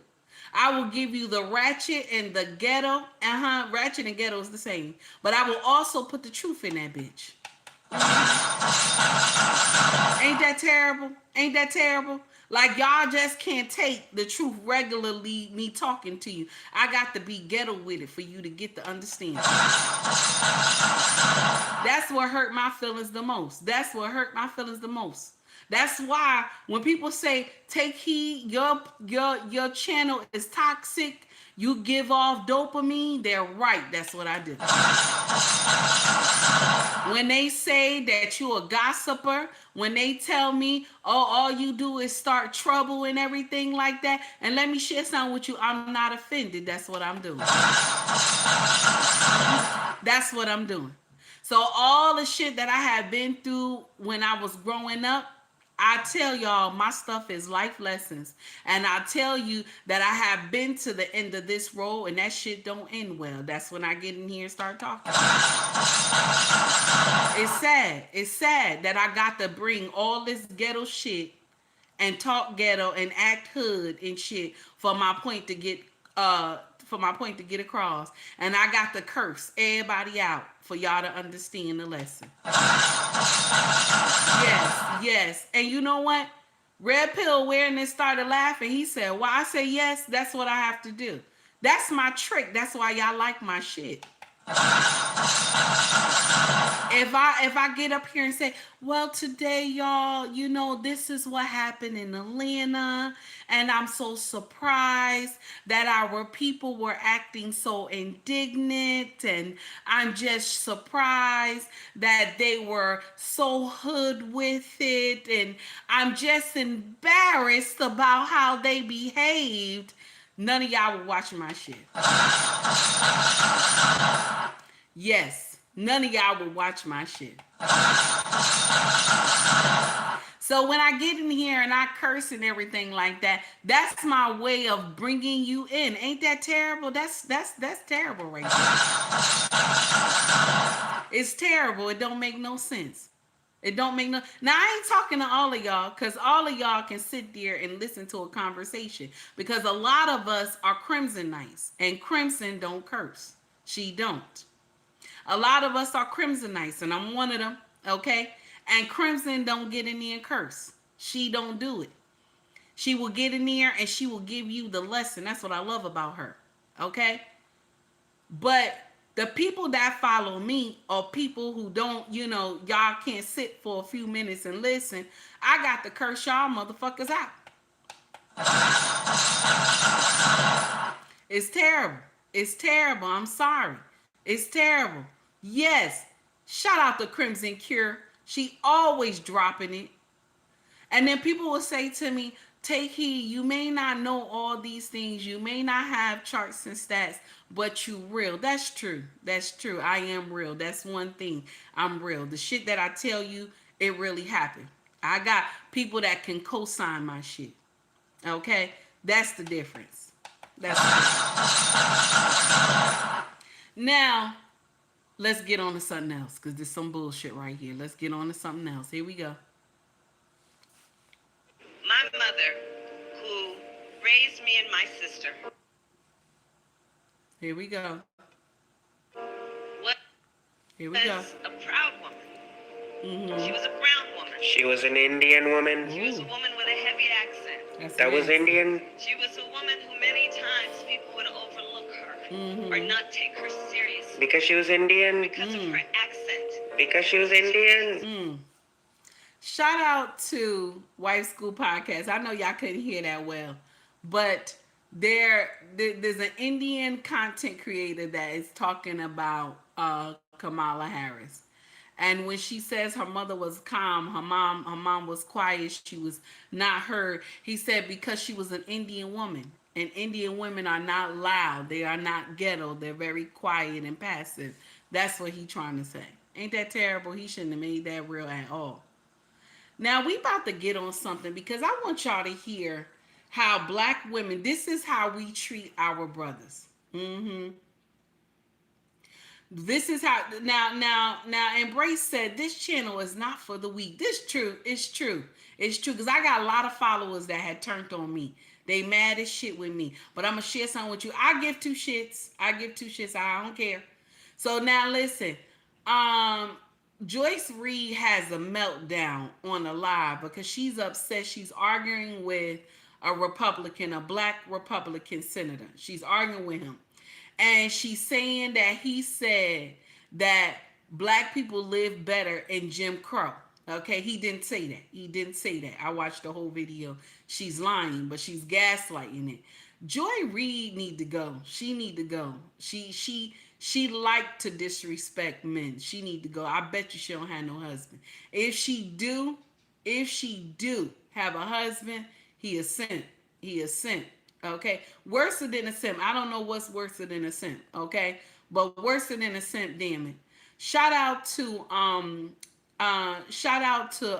Officer Tatum. We about to get into his content because this is some nonsense. Jayla Ross said, I saw it. Let's get into it, y'all. Foolery. Commercial coming out. To 1968. Is there a specific period between 1867 and 1968 that you thought was this golden era for black families, or a time that was good for black families? Joy, I never said that. And see, this is where the gaslighting I'm going to read what you said. All I was talking about was the marriage rate. Stop. No, Joy, that's not what you said. Let's play what you said. Wait a minute, Trey. You said what? She married to a black man and she got 3 kids? Oh, hell no. Hell no. No, this woman can't be married. Ain't no way. No, this is nasty. I feel bad for her husband because she looked like she a walking nightmare. If he say something she don't like, she look like she'll tear him up. She one of those wives that when the husband fall, she kick him. He better always have some money because she gonna have a problem. He gonna have a problem. Check this out, y'all. Let's get into it. What he said. Play what he said. I think they should apologize to Byron Donalds. Who in the world thinks that Byron Donalds was saying that black people had it good during Jim Crow? Wait till you see what he said. He didn't say that. He didn't say that, y'all. Lord, she looked like she a problem. That's right, black lady. This video is brought to you by TatumStore.com. TatumStore.com. Get the merch link in the description section. And also, like I promised you guys, I was going to show you the numbers of the sales over the weekend that we're going to donate 100% of the proceeds to Donald Trump. You guys did an incredible job and crushed it. We sold 358 units, which you see screenshotted here from the back end of our Shopify. And we're going to donate $3,717.16, which is what it came to. And we're going to donate to Donald Trump. And as soon as we get all that, I'll pop that on the screen as well so you can have proof that B. Tatum is doing exactly what he said he was going to do. The proceeds that came from those items, we're going to donate to Trump. Like and subscribe to the channel. Biggest thing I want you to do, like this video, comment on this video, share this video. That's how the video does well. Let's get into this. Ladies and gentlemen, Tatum didn't need to give him no money. Like bro, give it to him every single other month, Democrats find a way to completely make up, embellish, and lie about stuff that Republicans are saying. You would think they learned their lesson with Donald Trump, with the good people on both sides. Donald Trump clearly never said that. They just make up stuff. Now they going after a brother. They're going after Byron Donalds. Are you guys insane? Do you think the internet don't work? Oh, I forget. They know people too dumb to look this stuff up and figure out what the man actually say. So I got you.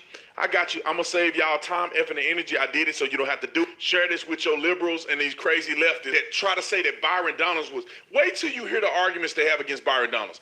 I'm going to play exactly what he said, and you tell me in the comment section, is Byron Donalds saying anything near what they're criticizing him about? Comment in the comment section. And then we're going to see him argue with Joy Reid, and then we're going to see Ana Navarro.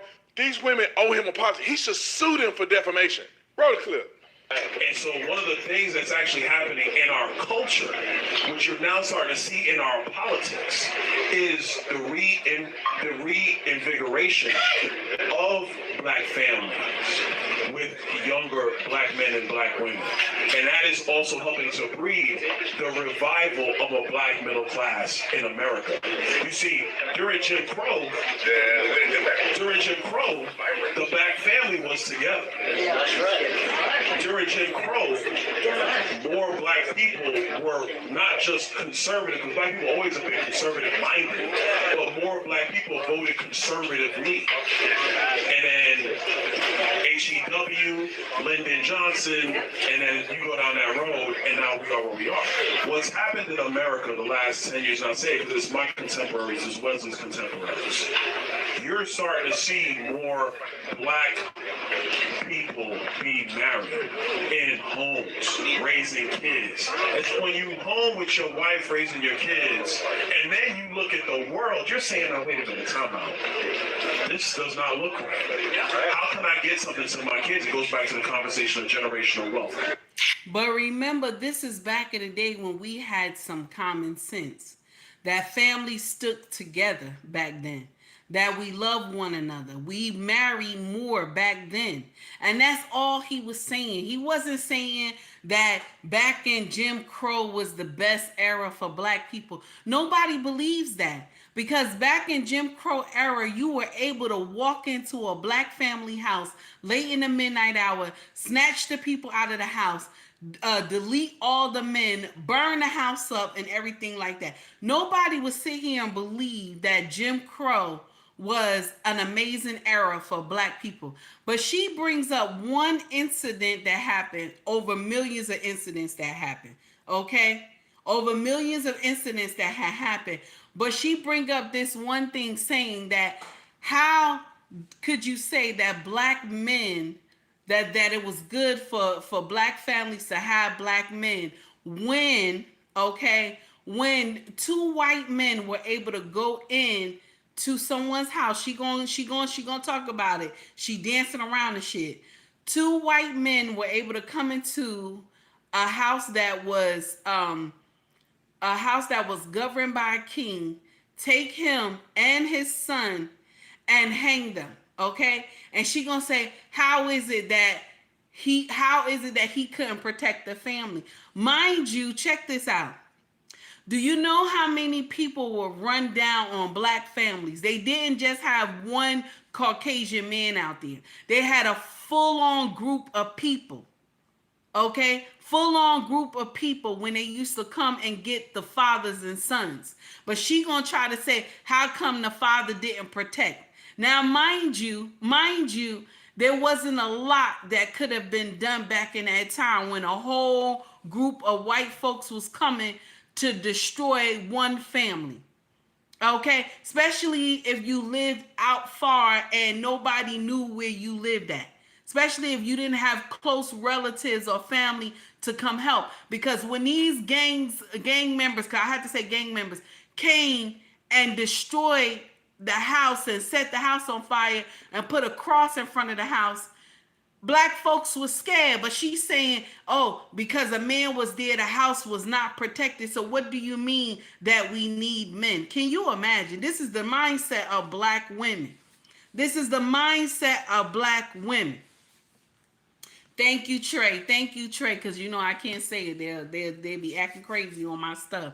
Let's get into it. Let's hear what this heifer got to say with this blonde ass wig on, looking a hot mess. So, all right. So y'all heard what he said, man. I want to cuss and throw my phone and everything. The man was essentially saying, in spite of them being in Jim Crow, they were married together. Even during that time, one of the most difficult times for black people in the South that were involved in the things that went on with Jim Crow. They were still married and had intact families. Even then, they voted Republican. That is the story of what he's saying. Watch what these fools change him into saying. Here's the challenge, Congressman. You started out talking about your family, talking about your mom, talking about being raised, and you on your own brought up Jim Crow. In fact, you said Jim Crow 3 times for emphasis. It wasn't the media or the Democrats or gaslighters who brought up Jim Crow. It was you. So you can't say Jim Crow no more? You can't say Jim Crow no more. He said Jim Crow 3 times. Only why I'm upset, right? Only why I'm upset is that she's trying to act like she understands what this man said. She couldn't even say she's sorry. She just went on into another subject. She know he did not say that black families did better under Jim Crow. She know he didn't say it. But she can't even, after the video gets played, right? Because they had to wind back his video, right? After the video get played, don't you know that she didn't even say sorry? She lied and said, he said that Jim Crow was an amazing time for black people, but he did not say that, okay? Even when they backed up the motherfucking video, She still didn't hear it. She didn't apologize enough. She just continued to attack him. Check this out, y'all. You brought up Jim Crow. So why did you use Jim Crow specifically as your reference? You did that. No one else did that. You did it. I swear to God, Lord, help me, please. I can't stand this woman. Look how she talking about. I'm gonna let him talk. I promise. Nasty. Look how she talking to him, man. She don't care. You know how disrespectful it is for a woman to be talking to a man like that? I'm telling you. You did it, not him. You did it. You said, as if he's wrong for saying the word Jim Crow. You just said Jim Crow 3 times. That's right. The boogeyman. It's like Candyman. Candyman come out the thing. Jayla you said Jim Crow 3 times. The white man coming back. Shut up. I can't stand these people. Gosh. Oh, I did. We were having a conversation, just talking as black people in Philadelphia. But if you're going to use the chronological timeline of America before the Great Society and Lyndon Johnson's time period, you had, unfortunately, the Jim Crow era in America. During that time period, the marriage rates of Black Americans was significantly higher than any other time since. Now, that's all he said. That the marriage rates were much higher in the time of Jim Crow. That's all he said. He didn't say it was a good time for us. He said the marriage rates were much higher in Jim Crow. Can you imagine? Let's get into it, y'all. Than in American history. So it is a divergence if you're talking about marriage rates in the Black community. They have plummeted. And what we've seen recently in America, which is a very good thing we should all celebrate, is that the marriage rates in the Black community are rising again. That's good for Black families. That's definitely good for Black children. It's something I want to see. I'm quite sure you want to see it as well. Where the mic at? Drop the mic. Drop the mic. What can she say to what he's saying? Nothing. You watched it? You heard him explain it. Okay, let's talk about that. Jim Crow lasted roughly from 1867 after the Civil War to 1968. Is there a specific period between 1867 and 1968 that you thought was this golden era for Black families, or a time that was good for Black families? Joy, I never said that. And see, this is where the gaslighting I'm going to read what you said. All I was talking about was the marriage rates. Stop. No, Joy, that's not what you said. Let's play what you said. Play what he said. Play what he said. Families. You're saying I said it was the golden era. I never said that. I'm going to play what you said. That it was better I'm going to for play Black what you families. said. I never said that. I play said what he said. Play what I said. Play what he said. You see how she talking over him? You see how she getting nasty with him? Mind you, this is her guest. This is her guest on her show. She's being nasty to this man for no reason. You understand? And these are the same type of women that our sisters look up to. They look up to heifers like this. You know, it's good to be disrespecting your husband. It's good to be being nasty to your husband. You know what I'm saying? This is bitches like this right here. This bitches like this. This is why they never stay married. They never stay married. Watch. They never stay married. They never stay married because they think they the motherfucking man. They never stay married. Let's get in here. Jim Crow, the Black family was together. That's right. During Jim Crow, He said he's at a cigar place, right, in Philly. I think they say he had a cigar place in Philly. And he just talking. He talking to the crowd. And he said in Jim Crow era, Black families were together. And there's a lot of brothers in there talking about, yeah, you right. Okay? I'm just want to lay the atmosphere for you. That's what he said. You right. Everybody in the crowd was like, you right. Here we go. Black people were not just conservative, because Black people always have been conservative-minded, but more Black people voted conservatively. And then H.E.W., Lyndon Johnson, and then you go down that road, and now we are where we are. Okay, so now I'm going to go back. You said during Jim Crow, the Black family was together. What was the authority of the Black father in the Black family during Jim Crow? Now, you see, she didn't even apologize. You see, she didn't apologize at all, okay? You see that she just went on to something else. She didn't say, oh, I'm sorry. You didn't say that Jim Crow, because she blames, she's gaslighting him, saying you said Jim Crow was a better era for Black families. And he did not say that. And after she even heard the tape roll, She didn't say anything else. Now she jumps on something else and say, well, what was the black male role in that time? What was the male role in that time? Everybody know that the male role was to protect. But Jay LaRaw just put in there, shout out to Jay LaRaw. Jay LaRaw said they did not allow black people to have guns back then. They didn't allow black people to have guns back then. That's what he's saying right now. Here we go. We about to go into it one more time. I hope I said that right, Jay LaRaw. Well, listen, under Jim Crow, obviously, black people were under great persecution, unfortunately, by Southern Democrats and the Democrat Party overall in the history of our country. That's the fact. And so, well, let me finish now, Joy. And so having the black man in the home was about first protecting the mom and protecting the kids. Incredibly important. It was the leadership in the home, which is incredibly valuable. Right. And I think what we're witnessing, obviously, the last 30 years, definitely through my generation, is black fathers being at home is incredibly important for the success. Now, Trey just put in there, and Trey is correct too. Even with Peace Be Stills, they were outnumbered. Because the people with the white hoods on attacked them, ambushed them, which gave an incredible advantage. It's true. It's true. But now this heifer right here, Joy Reid, is trying to take one incident and say, how come the father didn't protect his son at the time? Mind you, they rounded up the daddy at work. The daddy was at work. They rounded up the daddy and also rounded up the son. All because the son was working at this place and he gave everybody Christmas cards, right? And he wrote something to everybody, and one Caucasian young girl took hers home, and her father saw it, and the father went ham. He went crazy, thinking that she was a ninja lover, okay? Thinking that she was a ninja lover, so they went to go delete this boy and the father. And so now Joy Reid is saying, well, if the father is meant to protect, then how come the father and the son got hung up on the tree? Jay get on my damn nerve because, I'm sorry, Joy get on my damn nerve because she know how all this happened. She know how all this happened. All them people in them white hats rolled down to this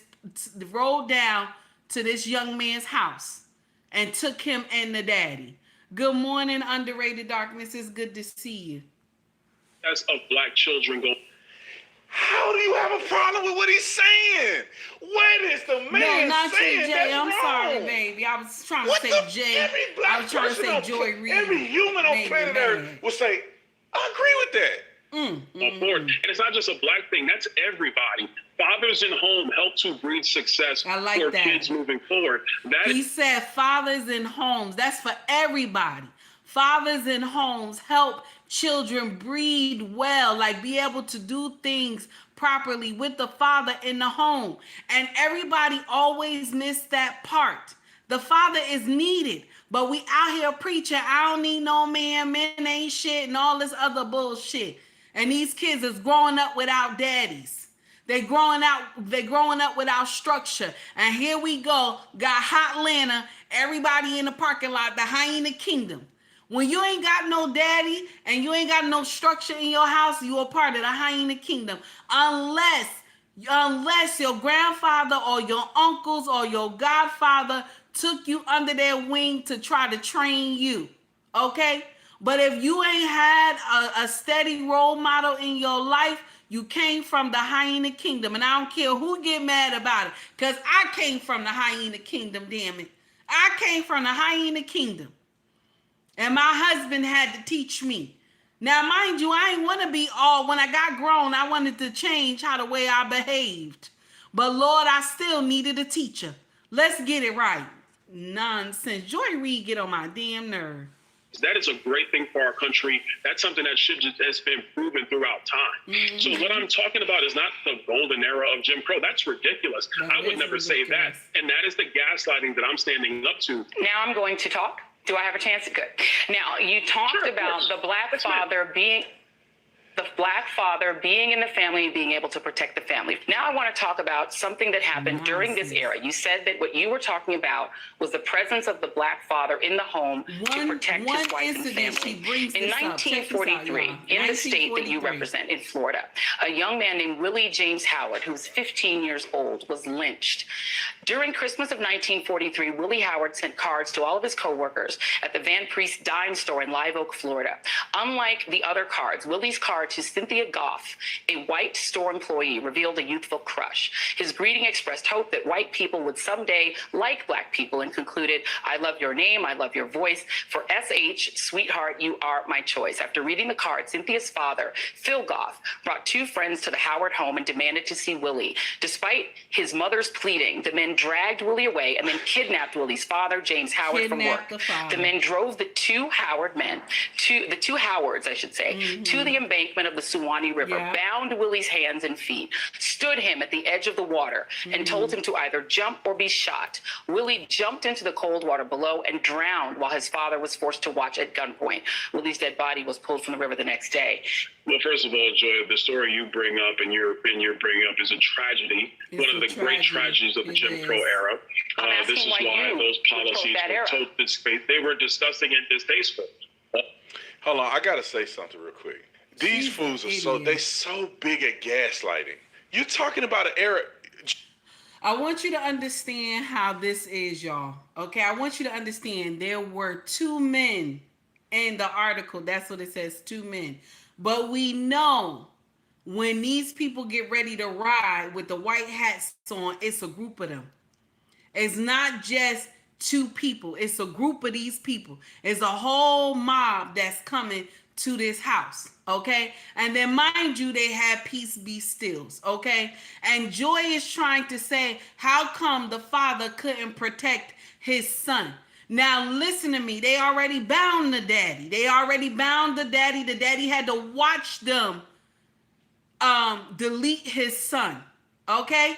The daddy had to watch them delete his son. Do you know mentally, psychologically, that all this nonsense that has happened to our ancestors, that they had to watch their children be sent to glory, all because of the color of their skin? And she gonna bring that shit up like that makes sense. I can't stand Joy Reid. I can't stand her ass. She get on my nerve. Here we go with that nasty ass blonde wig on. Jim Crow era, even though not every black person was engaged in Jim Crow, it was a Southern thing. It was a Democrats in the South. People in the North had no concept of Jim Crow. There was no Jim Crow in the North. And then you look at it like this. You say, you go back to people like Booker T. Washington, Madam C.J. Walker, who's the wealthiest woman to ever live. She was Oprah before Oprah knew what Oprah was. Madam C.J. Walker was the first female millionaire to any woman of any race anywhere in the early 1900s. What is she saying? George Washington Carver, all these people that came from slavery, they were born into slavery and did incredibly great things in this country. These fools act like black people were just sitting around and shaking in their boots. Black people had their own schools in the South. Black people had their own bus line. Black people had cars, jobs, culture, music. I mean, they was doing so much good. Their economy was doing so much good that the people in the white hats was jealous of them.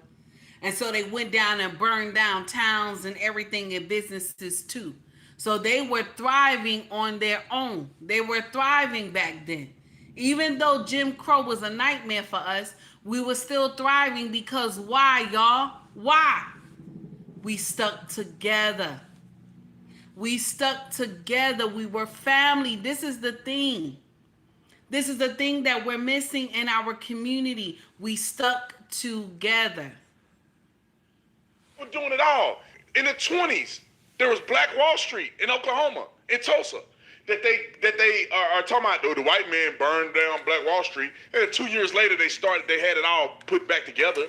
It was a race war. It wasn't just white people bombing it because they were mad at black people. It was that they got into a war and black people lost. That's what happened. Black people had Black Wall Street. What are you saying? We had like black people decrepit. We couldn't read and we just trying to get away from massa. And that's not how black people lived. Jim Crow was an era of discrimination, but black people wasn't desolate. Black people wasn't just sitting around hoping and praying.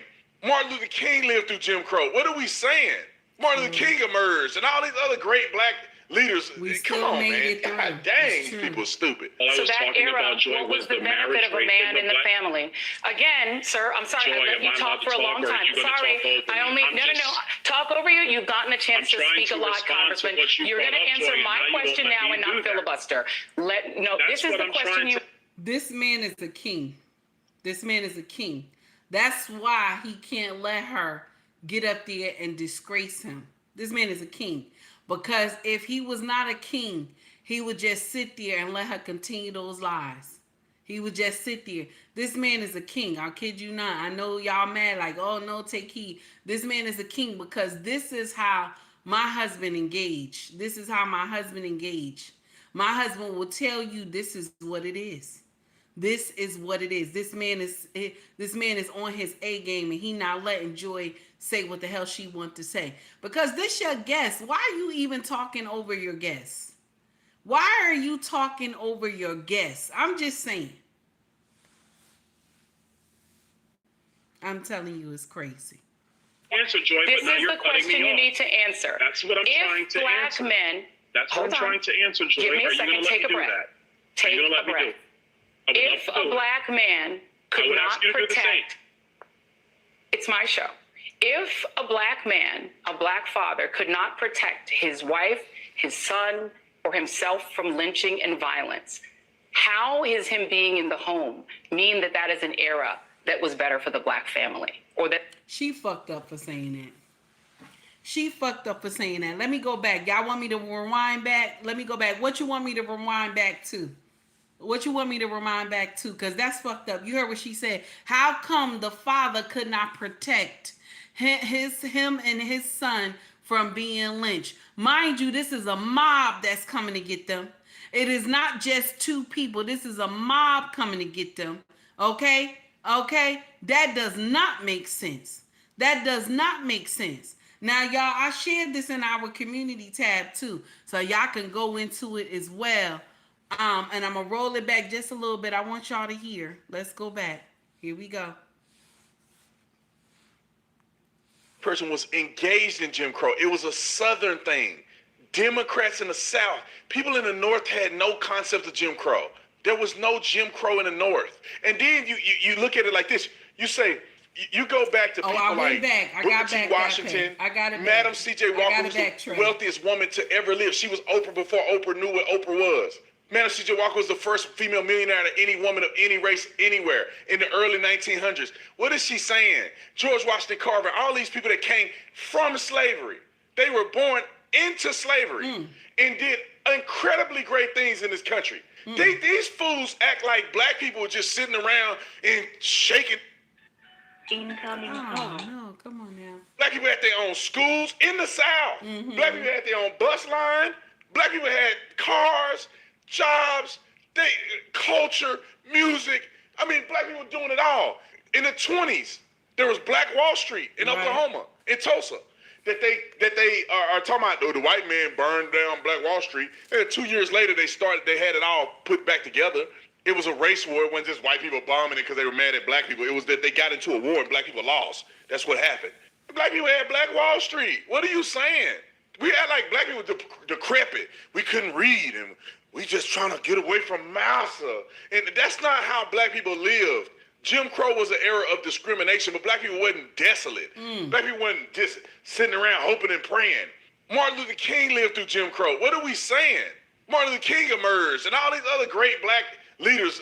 Come on, man. God dang, these people are stupid. So that era, what was the benefit of a man in the family? Again, sir, I'm sorry, I let you talk for a long time. Sorry, talk over you. You've gotten a chance to speak a lot, Congressman. You're going to answer my question now and not filibuster.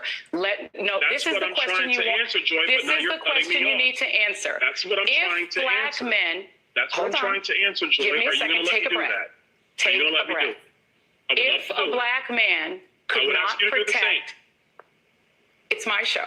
If a black man, a black father, could not protect his wife, his son, or himself from lynching and violence, How is him being in the home mean that that is an era that was better for the Black family, or that we should think of as a good thing?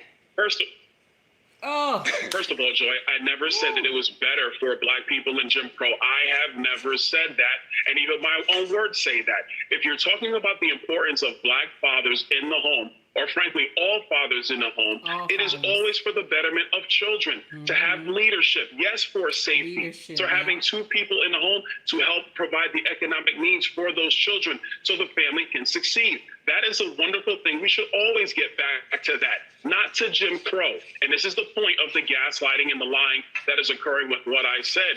Don't try to impose the fact that the marriage rates were better in the higher, I want to be clear, higher in the Jim Crow era to mean that I think Jim Crow is great. That is a lie. That is gaslighting. I would never say such a thing, which is why the Jim Crow era was destructive of Black people. And she laughed, and she like, well, you brought up Jim Crow. You brought up Jim Crow. So what? He brought up Jim Crow. He's still saying that in the era of Jim Crow, Black families stood together. That's all he's saying, is that we were married more in Jim Crow times.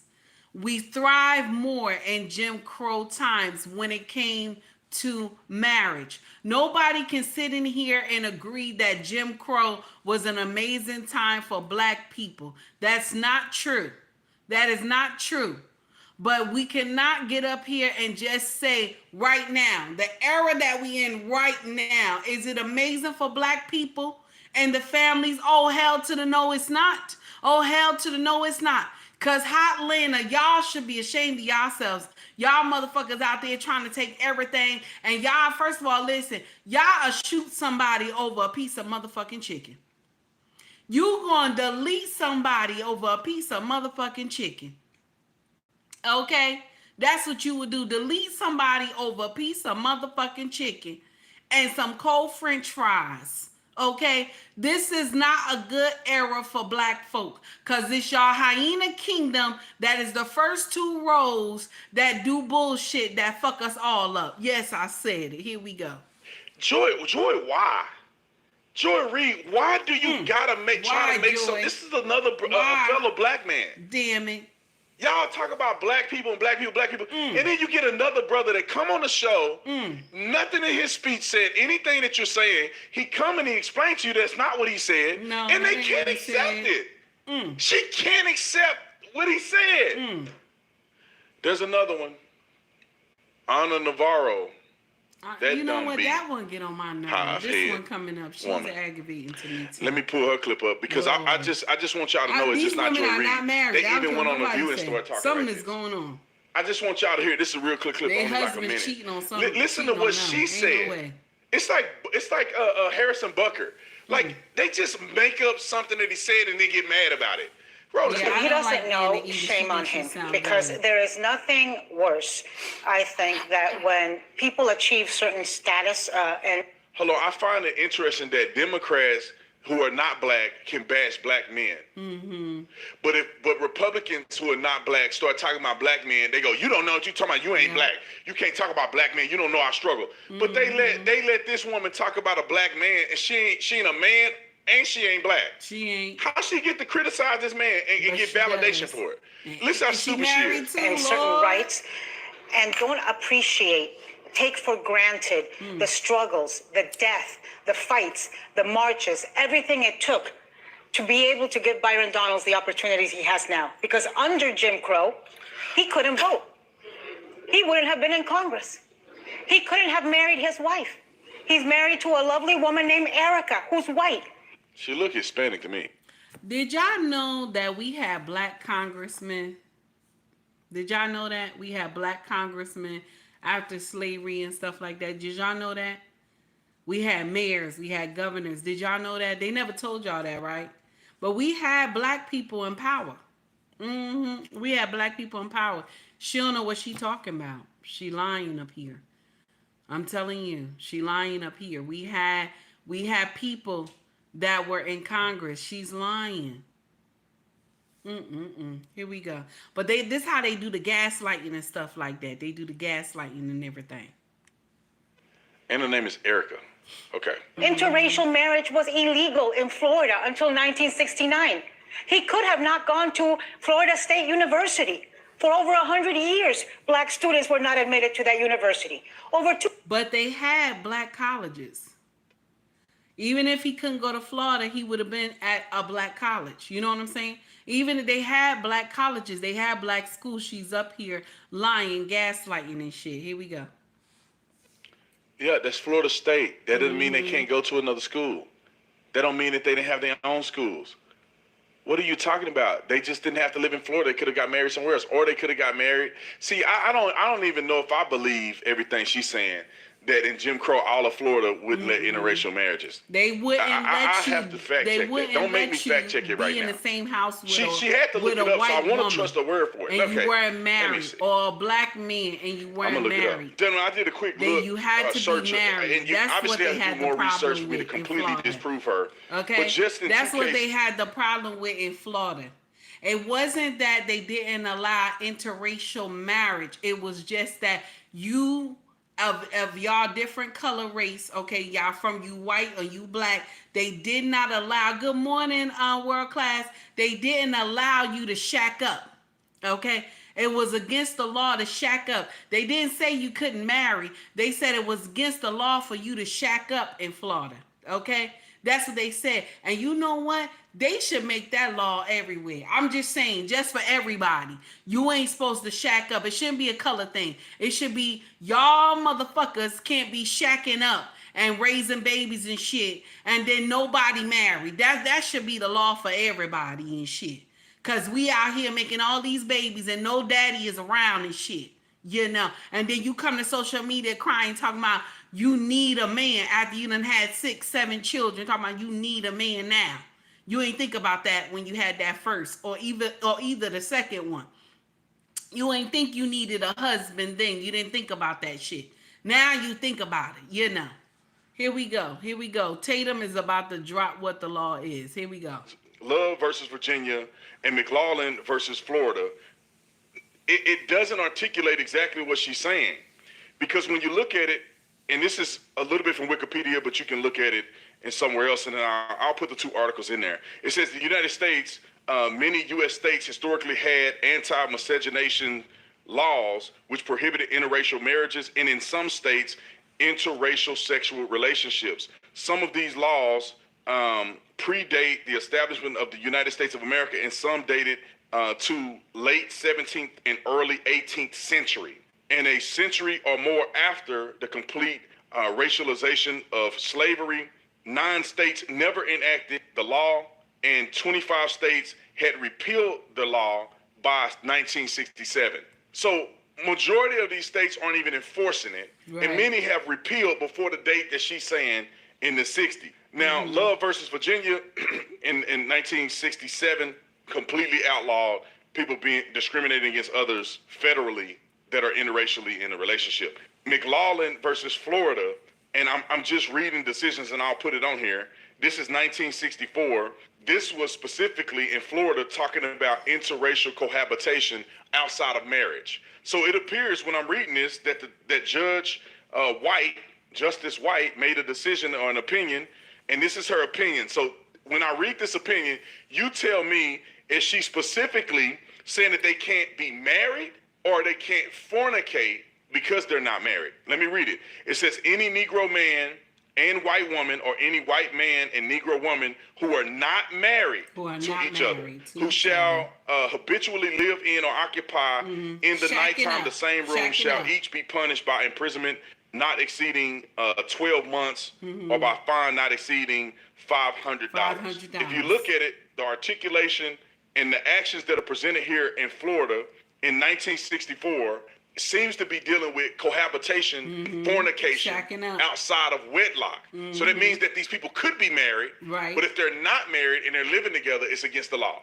She is saying unequivocally as if people in Florida could never get married and he would have never been married and all this other stuff. I don't know if that's necessarily true, and I knew it may not have been the whole story, but these people are lying evil devils, and they'll say anything to try to make a point. I'm going to let her finish, and I'm going to put these links that I'm referring to. You can go and read the opinions for yourself. This is just me partially reading it real quick. I can't sit there and study it all night. I won't finish the video. 250 blacks were lynched in Florida under Jim Crow. That So we know for of. him to be waxing... Okay, let's stop there real quick. She said 350 blacks were lynched in Jim Crow South. Did you know that more black men kill other black men in a 6-month period this day and age, in the last couple decades, on average, than the entire legacy of lynching across the whole United States of... Okay, I don't want to sleep on the part of the lynching part. The lynching part was bad. I don't want to sleep on that part, okay? And bring in the era now of how blacks on blacks delete each other. Because lynching was parties. They lynched us with parties and stuff like that. They had big cookouts and lynching people and everything like that. So I don't want us to believe, picnics, that's what they called it, right? They lynched us with picnics. So I don't want us to ride over that like he doing right now. Even though I love Tate, but I don't want us to ride over the fact that 350 black people were lynched. That's not a good number no matter what. And in that time, that was crazy. So I can't really sit up here and think that makes sense. But we gonna let Tate cook. We gonna let him Tate. We gonna America let him cook. In the 68 years of lynching, more black men killed other black men in a 6-month period compared to the entire legacy of lynching. And even if you doubled it, you said, well, it was double what we recorded. Okay, more black men killed black men in a single year than the entire existence of lynching for black people in this country. In the whole 68-year history. These people are so disingenuous, it's insane. Nostalgic about that era that elicits so much pain, that Nostalgic. was such a dark period in the And that hamburger heifer on the end ain't even saying nothing to stand up for the Republic. history of the United States. Wrong. It's offensive. And for him to be doing it as a black man, as a person of color, is even more offensive. What really drives me crazy, though, is that it's like every 3 months, a Republican says something more stupid about black history and slavery. No, you guys lie about a Republican every 6 months. Ron DeSantis didn't. Anyway, we not gonna have to deal with them too long because what's the name is taking a time slot. Did y'all hear about that?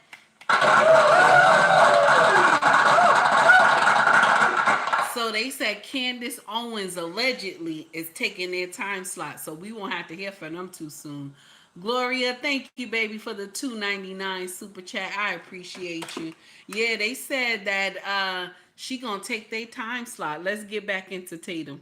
Say it was good for black people they went to slavery. Black people did benefit. When you say black people in the grand scheme of the world, who are the wealthiest black people in the world? American blacks. Who the most educated? American blacks. Generally speaking, American blacks. Who the most privileged in the whole world? American blacks. So who do you think, was there a benefit whatsoever of black people after slavery or going through slavery? Because the ones that's still in Africa that never went through slavery, they suffering. Our ancestors made it out and gave us a great opportunity, which we now benefit from. They don't benefit from nothing. They struggling over there. But Ron DeSantis is somehow evil. Now, see, Tatum is going a little too far to the left. I can't agree with everything he's saying right now because he said our ancestors made a better life for us because they left Africa. They did not leave Africa like that. They didn't leave Africa like that.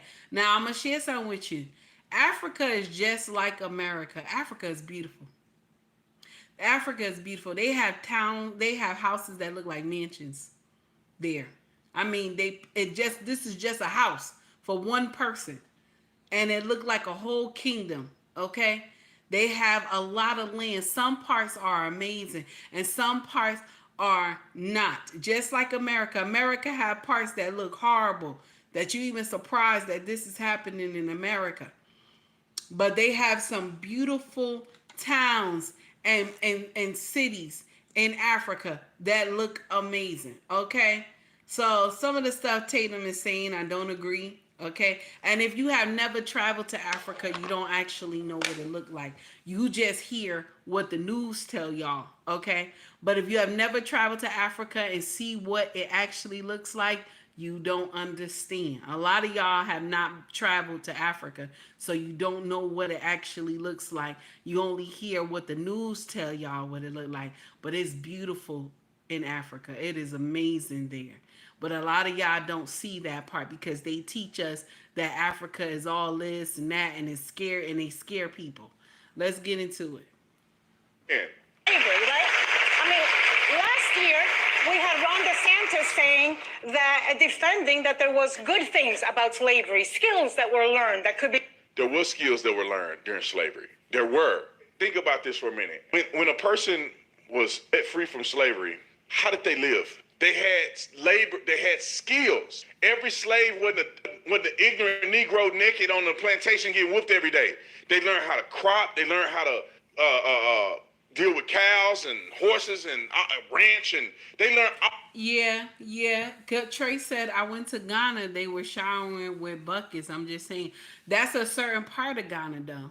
They have houses that have their own water system. You know, their own water system. They have these big like tomb drums outside attached to the house that the water comes from there and comes into the house, that you don't have to go to the stream and fetch water. So some parts of Africa are developed and some are not. Just like America. America have some parts and some parts are not developed. And that's sad. They don't show those parts though. Now, what he's saying about what Ron DeSantis said, I want to share something with y'all when we get into talking about slavery. Slavery taught certain skills. Let's get into it. When slaves were taken from Africa, they did not just take regular people. You want to know why? Because they were trying to develop America. A lot of places all over the world were trying to develop. They were trying to build nations. So they needed to take people who was architects. They needed to take people who was agriculture, okay? They needed to take people who knew how to do certain skills, doctors. They needed to take. Now, back then they would call them they would need midwives and stuff like that. They took people, okay? They took people who had skills. They just didn't take people from Africa that didn't know anything. They needed them to build. These people were not foolish. They were not stupid. They were not, they're trying to act like they were just, dumb people just standing there like they didn't know what they were doing. A lot of them made stuff that their master had stole and claimed it for themselves. A lot of black people have made things that their masters had stole for themselves and patented it. You know how many stories we have like that they stole stuff from their slaves and never gave them the recognition. But some of the slave masters were smart, okay? Because what they did is that they combined. They said, okay, I took the pattern, but we gonna thrive as a family together because this came from your side, so we gonna thrive. So the family merged together and build dynasties. That some of families did that, okay? Some of the families did that. Let's talk about it. We just wasn't, Ron DeSantis he reaching because a lot of the stuff that is in America, all the things in America, let's get it right. We built this nation. We built it. It's not fair. He shouldn't just say we were taught. No, we taught y'all. We showed y'all how to do things. Y'all didn't show us. We knew how to do this already. Let's talk about it. It's not right. All kinds of stuff. They learned how to do stuff in the house because you had house Negroes. Many of them women were raising the white babies. They knew how to raise a household, they knew how to fold clothes, they knew how to cook. They gained all of those skills. They knew how to pick cotton, they knew how to trade, they had jobs. Harriet Tubman had a job. I mean, what are we saying? Like, there was a lot of skills developed. Although there was a terrible time, it's still silver lining in that. Because black people... and I agree with you, Trey. You said, yes, DeSantis is wrong. He got it backwards. He is wrong. He do got it backwards. And I'm going to share something with you. From all the people that they took out of Africa that had certain skills, this is Africa punishment. This is Africa punishment, because once they took this person out of Africa, right? They took the bloodline, the teaching that was supposed to be passed on. They took that bloodline out of Africa. And so that bloodline helped other nations to succeed. Could you imagine if all the people who never were enslaved or who were sold by the kings of our land, that Africa would be a superpower right now? Y'all gotta put two and two together. Why did you think they just went to Africa and took all those people? Because they knew that if Africa, the way we were breeding over there, they knew that that Africa will become a superpower. They knew Africa would become a superpower. Okay? I want y'all to understand that part. They just did not just take regular people. They took people who had special skills. They didn't teach these people how to do all those things. The black people taught them how to do these things. Okay? Black people taught them. I know I got trolls in here. Jay LaRaw and Skinny, please drop the trolls if you see them. Please drop them. Okay, so let's hear the rest of this foolery. They had a lot of ability to go in unskilled labor, or in skilled labor. They had a lot of opportunity. Like you see Mexicans today, they going out here doing all these jobs that don't require a degree, and black people had the same ability. No, truth time. I'm not saying that America was a superpower. I'm saying that back then they had to look at Africa because the way Africa was being dominant, like the way Africa was breeding, that they said if we don't do something here, if we don't do something here, population control, we don't do something here, they're going to become a dominant nation. You know what I'm saying? They're going to become a force to be reckoned with. Because y'all remember, they were scared of Shaka Zulu. They was terrified of Shaka Zulu. Okay? They was terrified of Shaka Zulu, honey. So, and that's a true story. So let's get into it. They could drive, they can do customer service, because that's what they did. Mm-hmm. They would be the concierge. They did all of that stuff. All right. Put to good use. Then we had Nikki Haley, who couldn't admit that slavery was the cause for the Civil War. It's like limbo. Slavery wasn't the cause for the Civil War. It wasn't. Now, when they want it to be, they say it is, but it wasn't the cause of it. It was a part of the Civil War, but it wasn't the cause of the Civil War. Rock, how low can you go? You've got Marco Rubio comparing the American legal system to Cuba. Yeah. You've got this guy, Byron Donald, saying the good old days of Jim Crow. You know what I think, and this comes from all the women newscasters, what I think is that as women, we don't like to hear the truth. Whatever we think is right is right. Because even sometimes when I'm on here on my panel, or if I'm on a panel, or if I'm in, I'm on my show and somebody gives a correction to me, you know what I'm saying? Somebody gives a correction. I'll read it and I'll say, okay, wait a minute, guys, this is what really happened. Especially Trey. Trey will come in and say, nah, take heed, this is what it is. And also Amanize, shout out to Amanize78. Amanize will come in and be like, nah, take heed, this is what it is. And I'll be like, oh guys, this is what it is. I'm sorry, this was the correction. Even Green Beans 2 will come in and say, nah, take heed, this was the correction. We don't know how to take correction. Women don't know how to take correction properly. It does not make sense. Okay? We do not like the truth. It's so sad. It's crazy. It's so sad. It's crazy. Shout out to Officer Tatum. Okay, he did his thing as always. Shout out to Tatum. Shout out to Angry Man channel as well. Shout out to Pink Book Lessons. They tore that up. It was nasty. They tore that up. Now we about to get on to something else. I want to share something with y'all, and I shared it in our group chat, right? There is a woman that is 26 years old, okay? Say Cheese TV dropped this gem right here, and also Willie D dropped it and copied it, okay? Now, this woman is 26 years old and she is dating a 16-year-old rapper called Little Wody. Okay? Little Wody. Can you imagine? 16-year-old boy dating a 26-year-old woman. Okay? And he in his school uniform. She about to drop him off at school. He in his school uniform, and he got her lift up in the kitchen. Like, you know how men do that pretzel when they bend you over and give you that, bend your legs up like a pretzel. That's what this young boy is doing to her in the kitchen.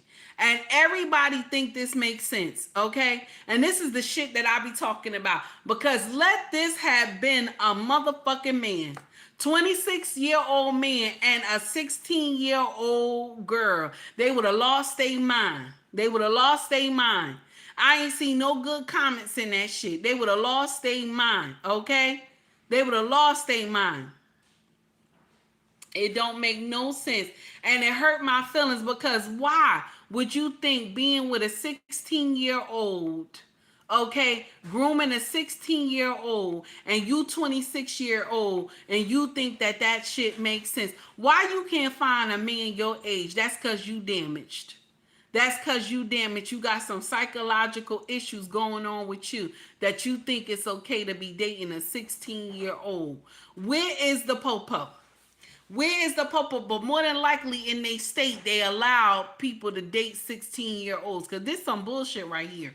This some bullshit. Let it have been a man who done this nonsense. They would have called him every type of name in the damn book.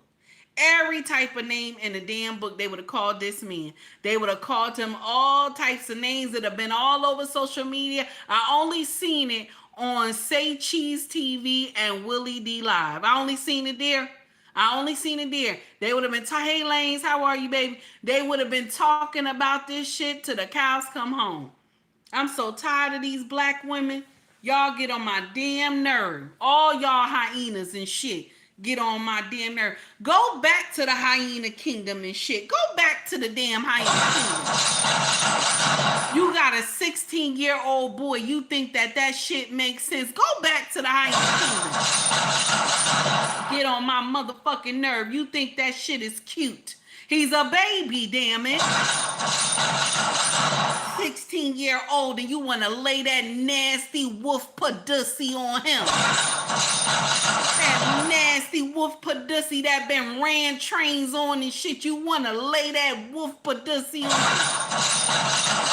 Nasty. I'm mad as hell. No, that ain't nice. That ain't nice. If I was the mama, I'm going to tell you right now, I'm going to jail. I'm going to jail if I was the mama. I'm going to jail, y'all. I know good and hell well you ain't going to be scoring my son with that nasty wolf pussy. So check this out. I got something from World Star. We about to jump on something else. Husband hides a camera in the living room while he at work. And he finds out quick. What you think he found out, y'all?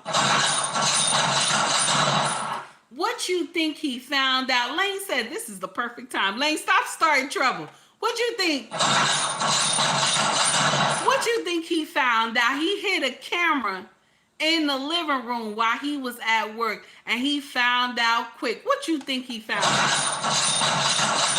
Put it in the comment section. What you think he found out?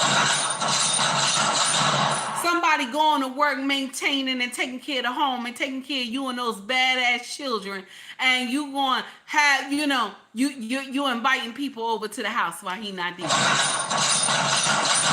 And she coming to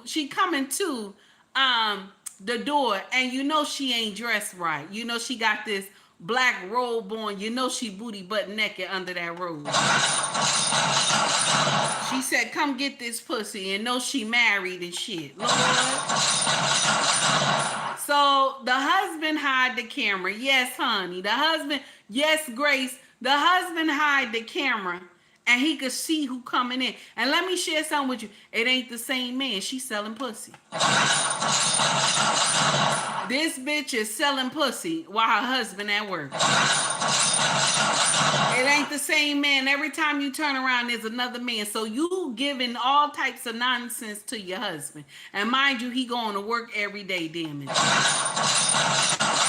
Yes, honey. Trey, Lanes, A-Team, honey.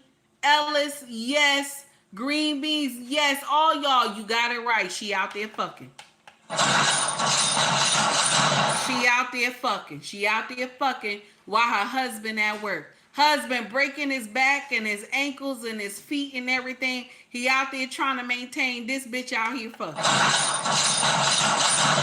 This is the nonsense that get on my nerves. This is why I tell y'all, get a motherfucking hobby. This is why I tell y'all, get a motherfucking hobby. But nobody don't listen to me. Your husband is at work and your thing is to go share that ass with everybody. That's what you thought. That made sense. Let me go share my ass with everybody. You know, I'm going to go share ass today. That's what I'm going to do. You can't go get you a side hustle, okay? You bored at home. Let me go share my husband ass, you know. Let me go sell this ass because my husband at work. Let me go sell ass. Make no sense. Make no sense. That's right, Lanes. Fucking ain't no hobby. Lanes, a buckshot in the air. Fucking ain't no hobby. One more time for the crowd in the back, Lanes. Fucking ain't no hobby, baby. What Ellis say? Ellis said that's nasty. Yes, it's nasty. That's nasty, damn it. Shit, that's nasty. Trey said, take heed, got more ammo than the action movie. She never emptied that clip. I don't, and I love it. I love it. She out here selling ass. What kind of nonsense? I'm so tired. And this is the same thing that they always be like, I need a man. After you done fucked up a good man, right?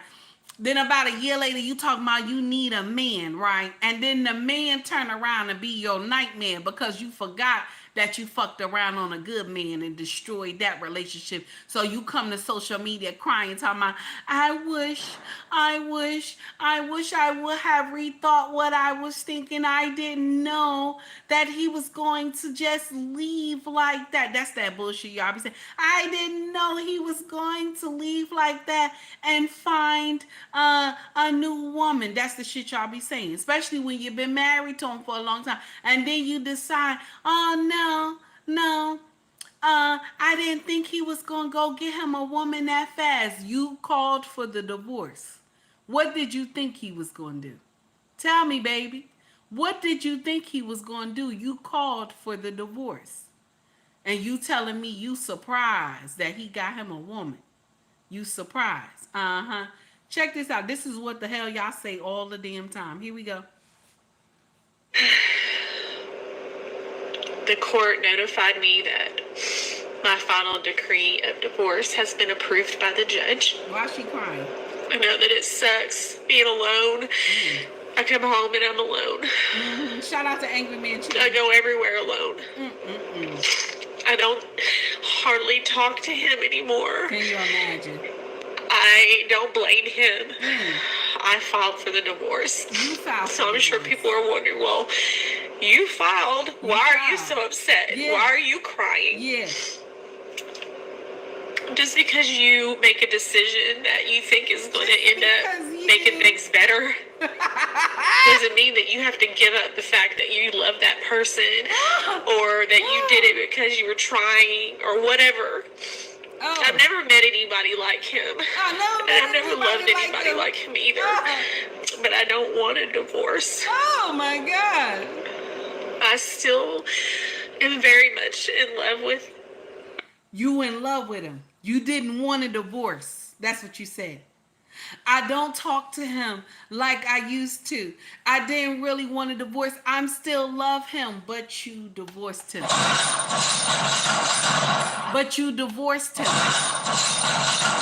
I don't need him. I'm going to be fine by myself. But now you on social media crying. Let me share something with you. I don't care. I don't care. Matter of fact, here's my theme music about I don't care. This is my theme music right here. This is my theme music.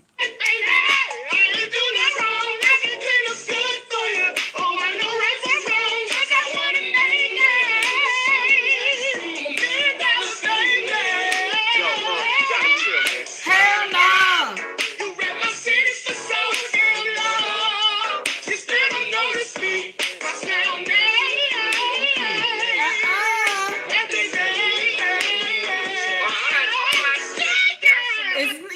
It's nasty, damn it. It's nasty. But you said I could do better. I don't need him. Let me get a divorce. Now you want to come to social media crying, talking about you wish y'all was still together. No! You lost a good man, somebody else gonna get him. You have fucked up. That's what you done. I'm tired of y'all heifers coming to social media crying because you lost your husband. Who asked for the divorce, damn it? Who asked for the divorce? You wanted the divorce, damn it. You wanted to be out there and spread that pussy to everybody. You wanted the divorce, damn it. Had this woman a couple weeks ago and she was crying, talking about, I didn't know he was going to do that. I was in love with him. I didn't think he was just going to leave like that. Can you imagine? What was he supposed to do? Tell me. What was this man supposed to do? You got divorced after 20 years of marriage. After 20 years of marriage, you divorced this man. Okay? That's what you did. I'm trying to find a video, y'all. 20 years of marriage, you divorced this man. And then you said that you broke down when you found out he had a girlfriend. You broke down when you found out he had a girlfriend. But you was excited. You was excited about the divorce. You said you was happy. You said I live and you said I sleep in a big canopy bed alone and I enjoy, being alone and everything like that. And I love it. This is what you said. Now, white woman said this mess. This is what you said. 20 years of being married. Can you imagine? 20 years of being married. And this is what you thought made sense.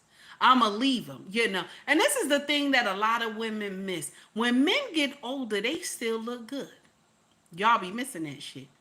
I done told you this before. When men get older, especially if they take care of themselves, they look good. They still look good. Because my king, okay? My king is old and he still look good. Got that salt and pepper hair, body still tight, okay?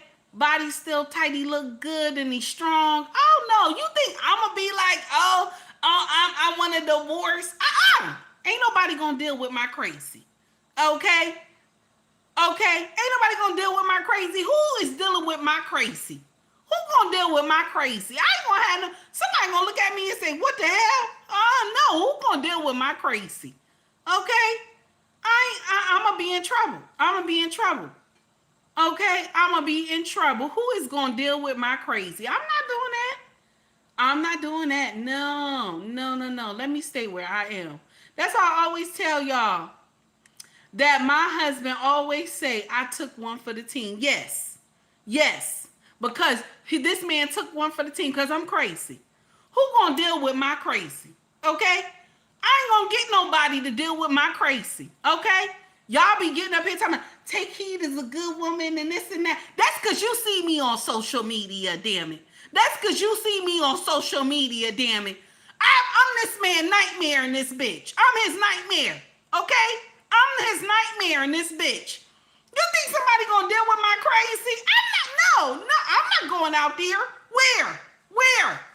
Okay? I'm not going out there. I'm not going nowhere. Okay? My name is, listen. I don't want to switch no names.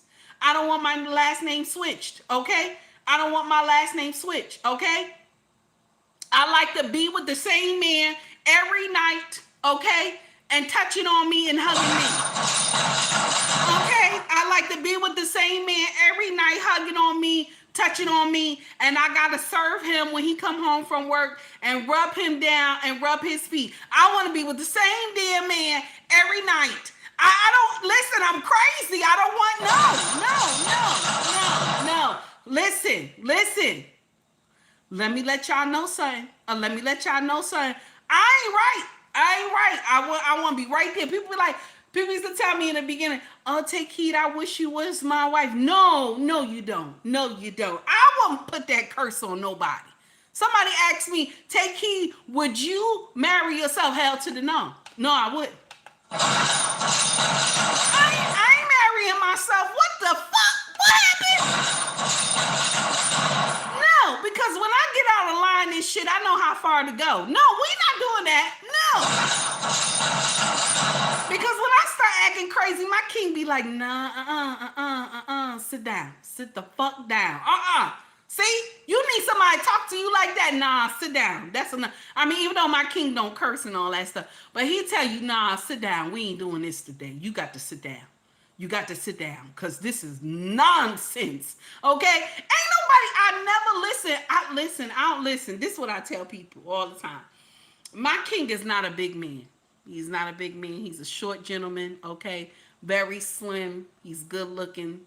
Got that nice wavy baby hair. He got that good hair, okay? That good hair. And he smell good all the time. Okay, damn, he smell good all the time. Now listen. Y'all be like, oh, you need a man who tall, that's in the thought, that he's this, he's that, and the woman will respect him. Let me share something with you. I have decimated men that was like 6'3", 6'4" in height. Big men. I have decimated them with words and shit. I have broke their spirits with my mouth. But my king doesn't allow me to do that shit. That's why I respect this man. I know the shit that I could say to my husband. Okay? I know the shit my husband will allow me to say to him. No other man has ever been able to correct me like this man. Okay? No other man. I'm crazy. I want you to know that right now. I don't care what y'all say. Okay? Let's get into it right now. He trained me to be his wife. That's why I tell you, I don't want to be retrained for nobody else. This man trained me to be his wife. Let's get into this foolery. This woman say she regret with her behind. Matter of fact, it's 30 years married, y'all. Listen to this nonsense. Good morning, Miss O. It's 30 years married. Listen to this nonsense. Do you want to become a miserable old woman? I don't think any of us do. But women, you've seen those women out there.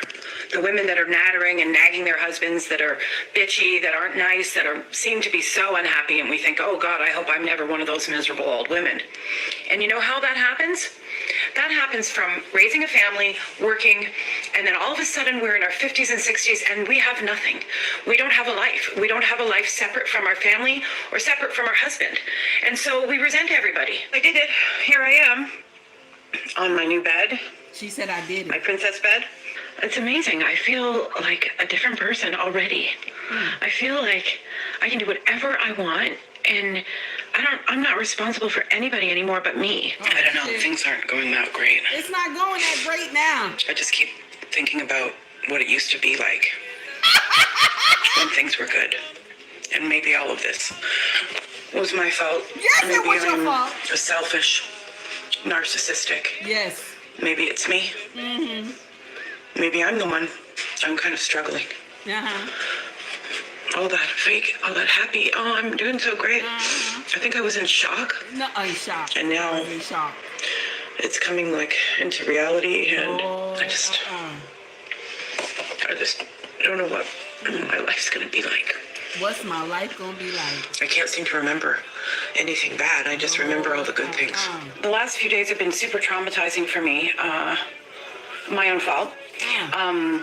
It's always my fault. But anyway, I didn't know. Well, I guess I did know, but that I would have this really strong reaction physically.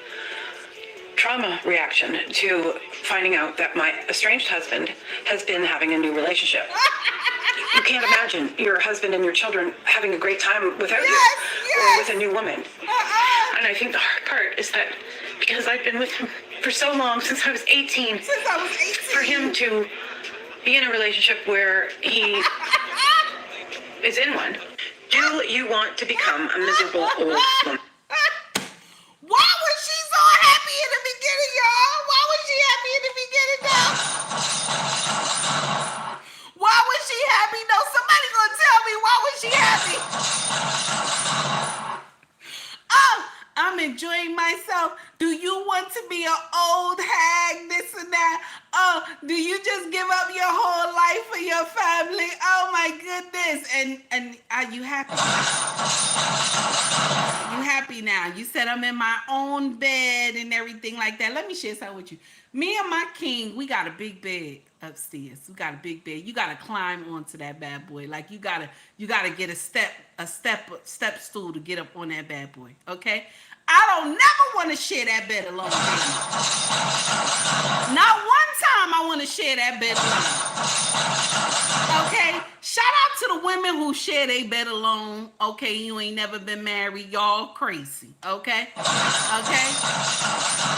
And my condolences to the sisters who their husband went to glory and they enjoy sharing the bed with their husband. Okay, my condolences to you, 18. You know you always in my heart, baby. And I know you enjoyed your time with your king. But this bitch right here, 30 years. I want to be free, damn it. I want to be free. That's what y'all say. I want to be free. 30 years. You've been with him since you was 18. This is the only man that you have ever screwed. From 18, 30 years? Oh, you done lost your mind. You done lost your mind. That's too much right there. I ain't going nowhere. I ain't going nowhere. First of all, listen, I understand my crazy. I understand my crazy. It's good when you understand your crazy. If you don't understand your crazy, you have a problem. See? I understand my crazy. I understand that my husband trained me to be his wife. You see that? That's the difference. I can boldly get on social media and say, my husband trained me to be his wife. Because he know my crazy. That's right. He know my crazy. And you think I want to go out there and try to get with somebody else that don't understand my crazy? No. I'm not doing that shit. She said 30 years? Ain't no way. Ain't no way. She lost her mind. Ain't no way. Ain't no way, damn it. But this is what they do. This is what they do. Melania said after 30 years, the only time I will see a new man are when he get his hair cut. That's right, damn it. That's right. That's the only time I want to see a different man is when he get his hair cut. Damn it, wear a different hat or something. Because my husband, when he like to put on his traditional clothes, you'll see him with a traditional hat with all these gold rhinestones all around that shit. And he got his staff. That's the only time I want to see a different man. No, we ain't doing that. We ain't doing that. I don't listen. I'm too attached to my king. I'm not gonna be one of those women that be like, oh, after a certain amount of time, I want to be divorced. That's that bullshit y'all be saying. I want to be happy, Tia, how that's working out for you, Tia? How that's working out for you, Tia? You said I want to be happy. How that's working out for you, Tia? Lord, if you like the content, please like and subscribe to the page. Also, donate to the page if you like the content. If you feel the content, donate, okay? Donate to the page. I'm here to start trouble. I ain't here for nothing else. People be talking about my channel is toxic and shit. My channel send off dopamines and shit for black people. And you know what I say to them? I give two shits. That's my channel. I say what the fuck I want to say on my channel until you two take me the fuck off. So that's not your business. Don't watch my shit. If you don't like it, don't watch it. But I'm going to share something with you. There's a lesson in everything that I say. There's a lesson. There's a lesson in everything that I say. But it's up to you to get the lesson. It's not up to me. It's up to you to get the lesson. But it is what it is. Take heed is toxic. And I'll take that toxicity. But y'all bitches that get out here and y'all be screwing on your husbands, okay? May no good come to you. Yeah. May no good come to you. The ones out here you screwing around, you could bring something home to your husband. May no good come to you. I said it. I know it's nasty, but it's true. And I put out a post yesterday. A lot of y'all was mad on Instagram and stuff like that, and said that I'm still going to vote for Kamala and this and that. And I said, listen, my content is not to make you feel like not to vote for Kamala. I get two shits. I just was putting the truth out there. That's all I was doing. I get two shits if you vote for Kamala or not. But you're not going to bash my brothers who decided they're going to vote for Trump. You're not going to bash them. You're not going to make them feel like they shit, because they're not. Just because they want to vote for Trump does not mean that they're racist. They see a better life that Trump being at the head. There's nothing wrong with that. And some of y'all think a better life that Kamala will be the head. But I'm going to share something with you. It's been 17 days. She has not had a true press conference. She had a 15-minute rally. Her and Tim was up there 15 minutes, damn it. That's nice, right? Ain't that nice? She gonna be doing some chameleon shit, hiding in broad daylight. That's what it is. You know how they switch colors, chameleons switch colors, right? That's what it is.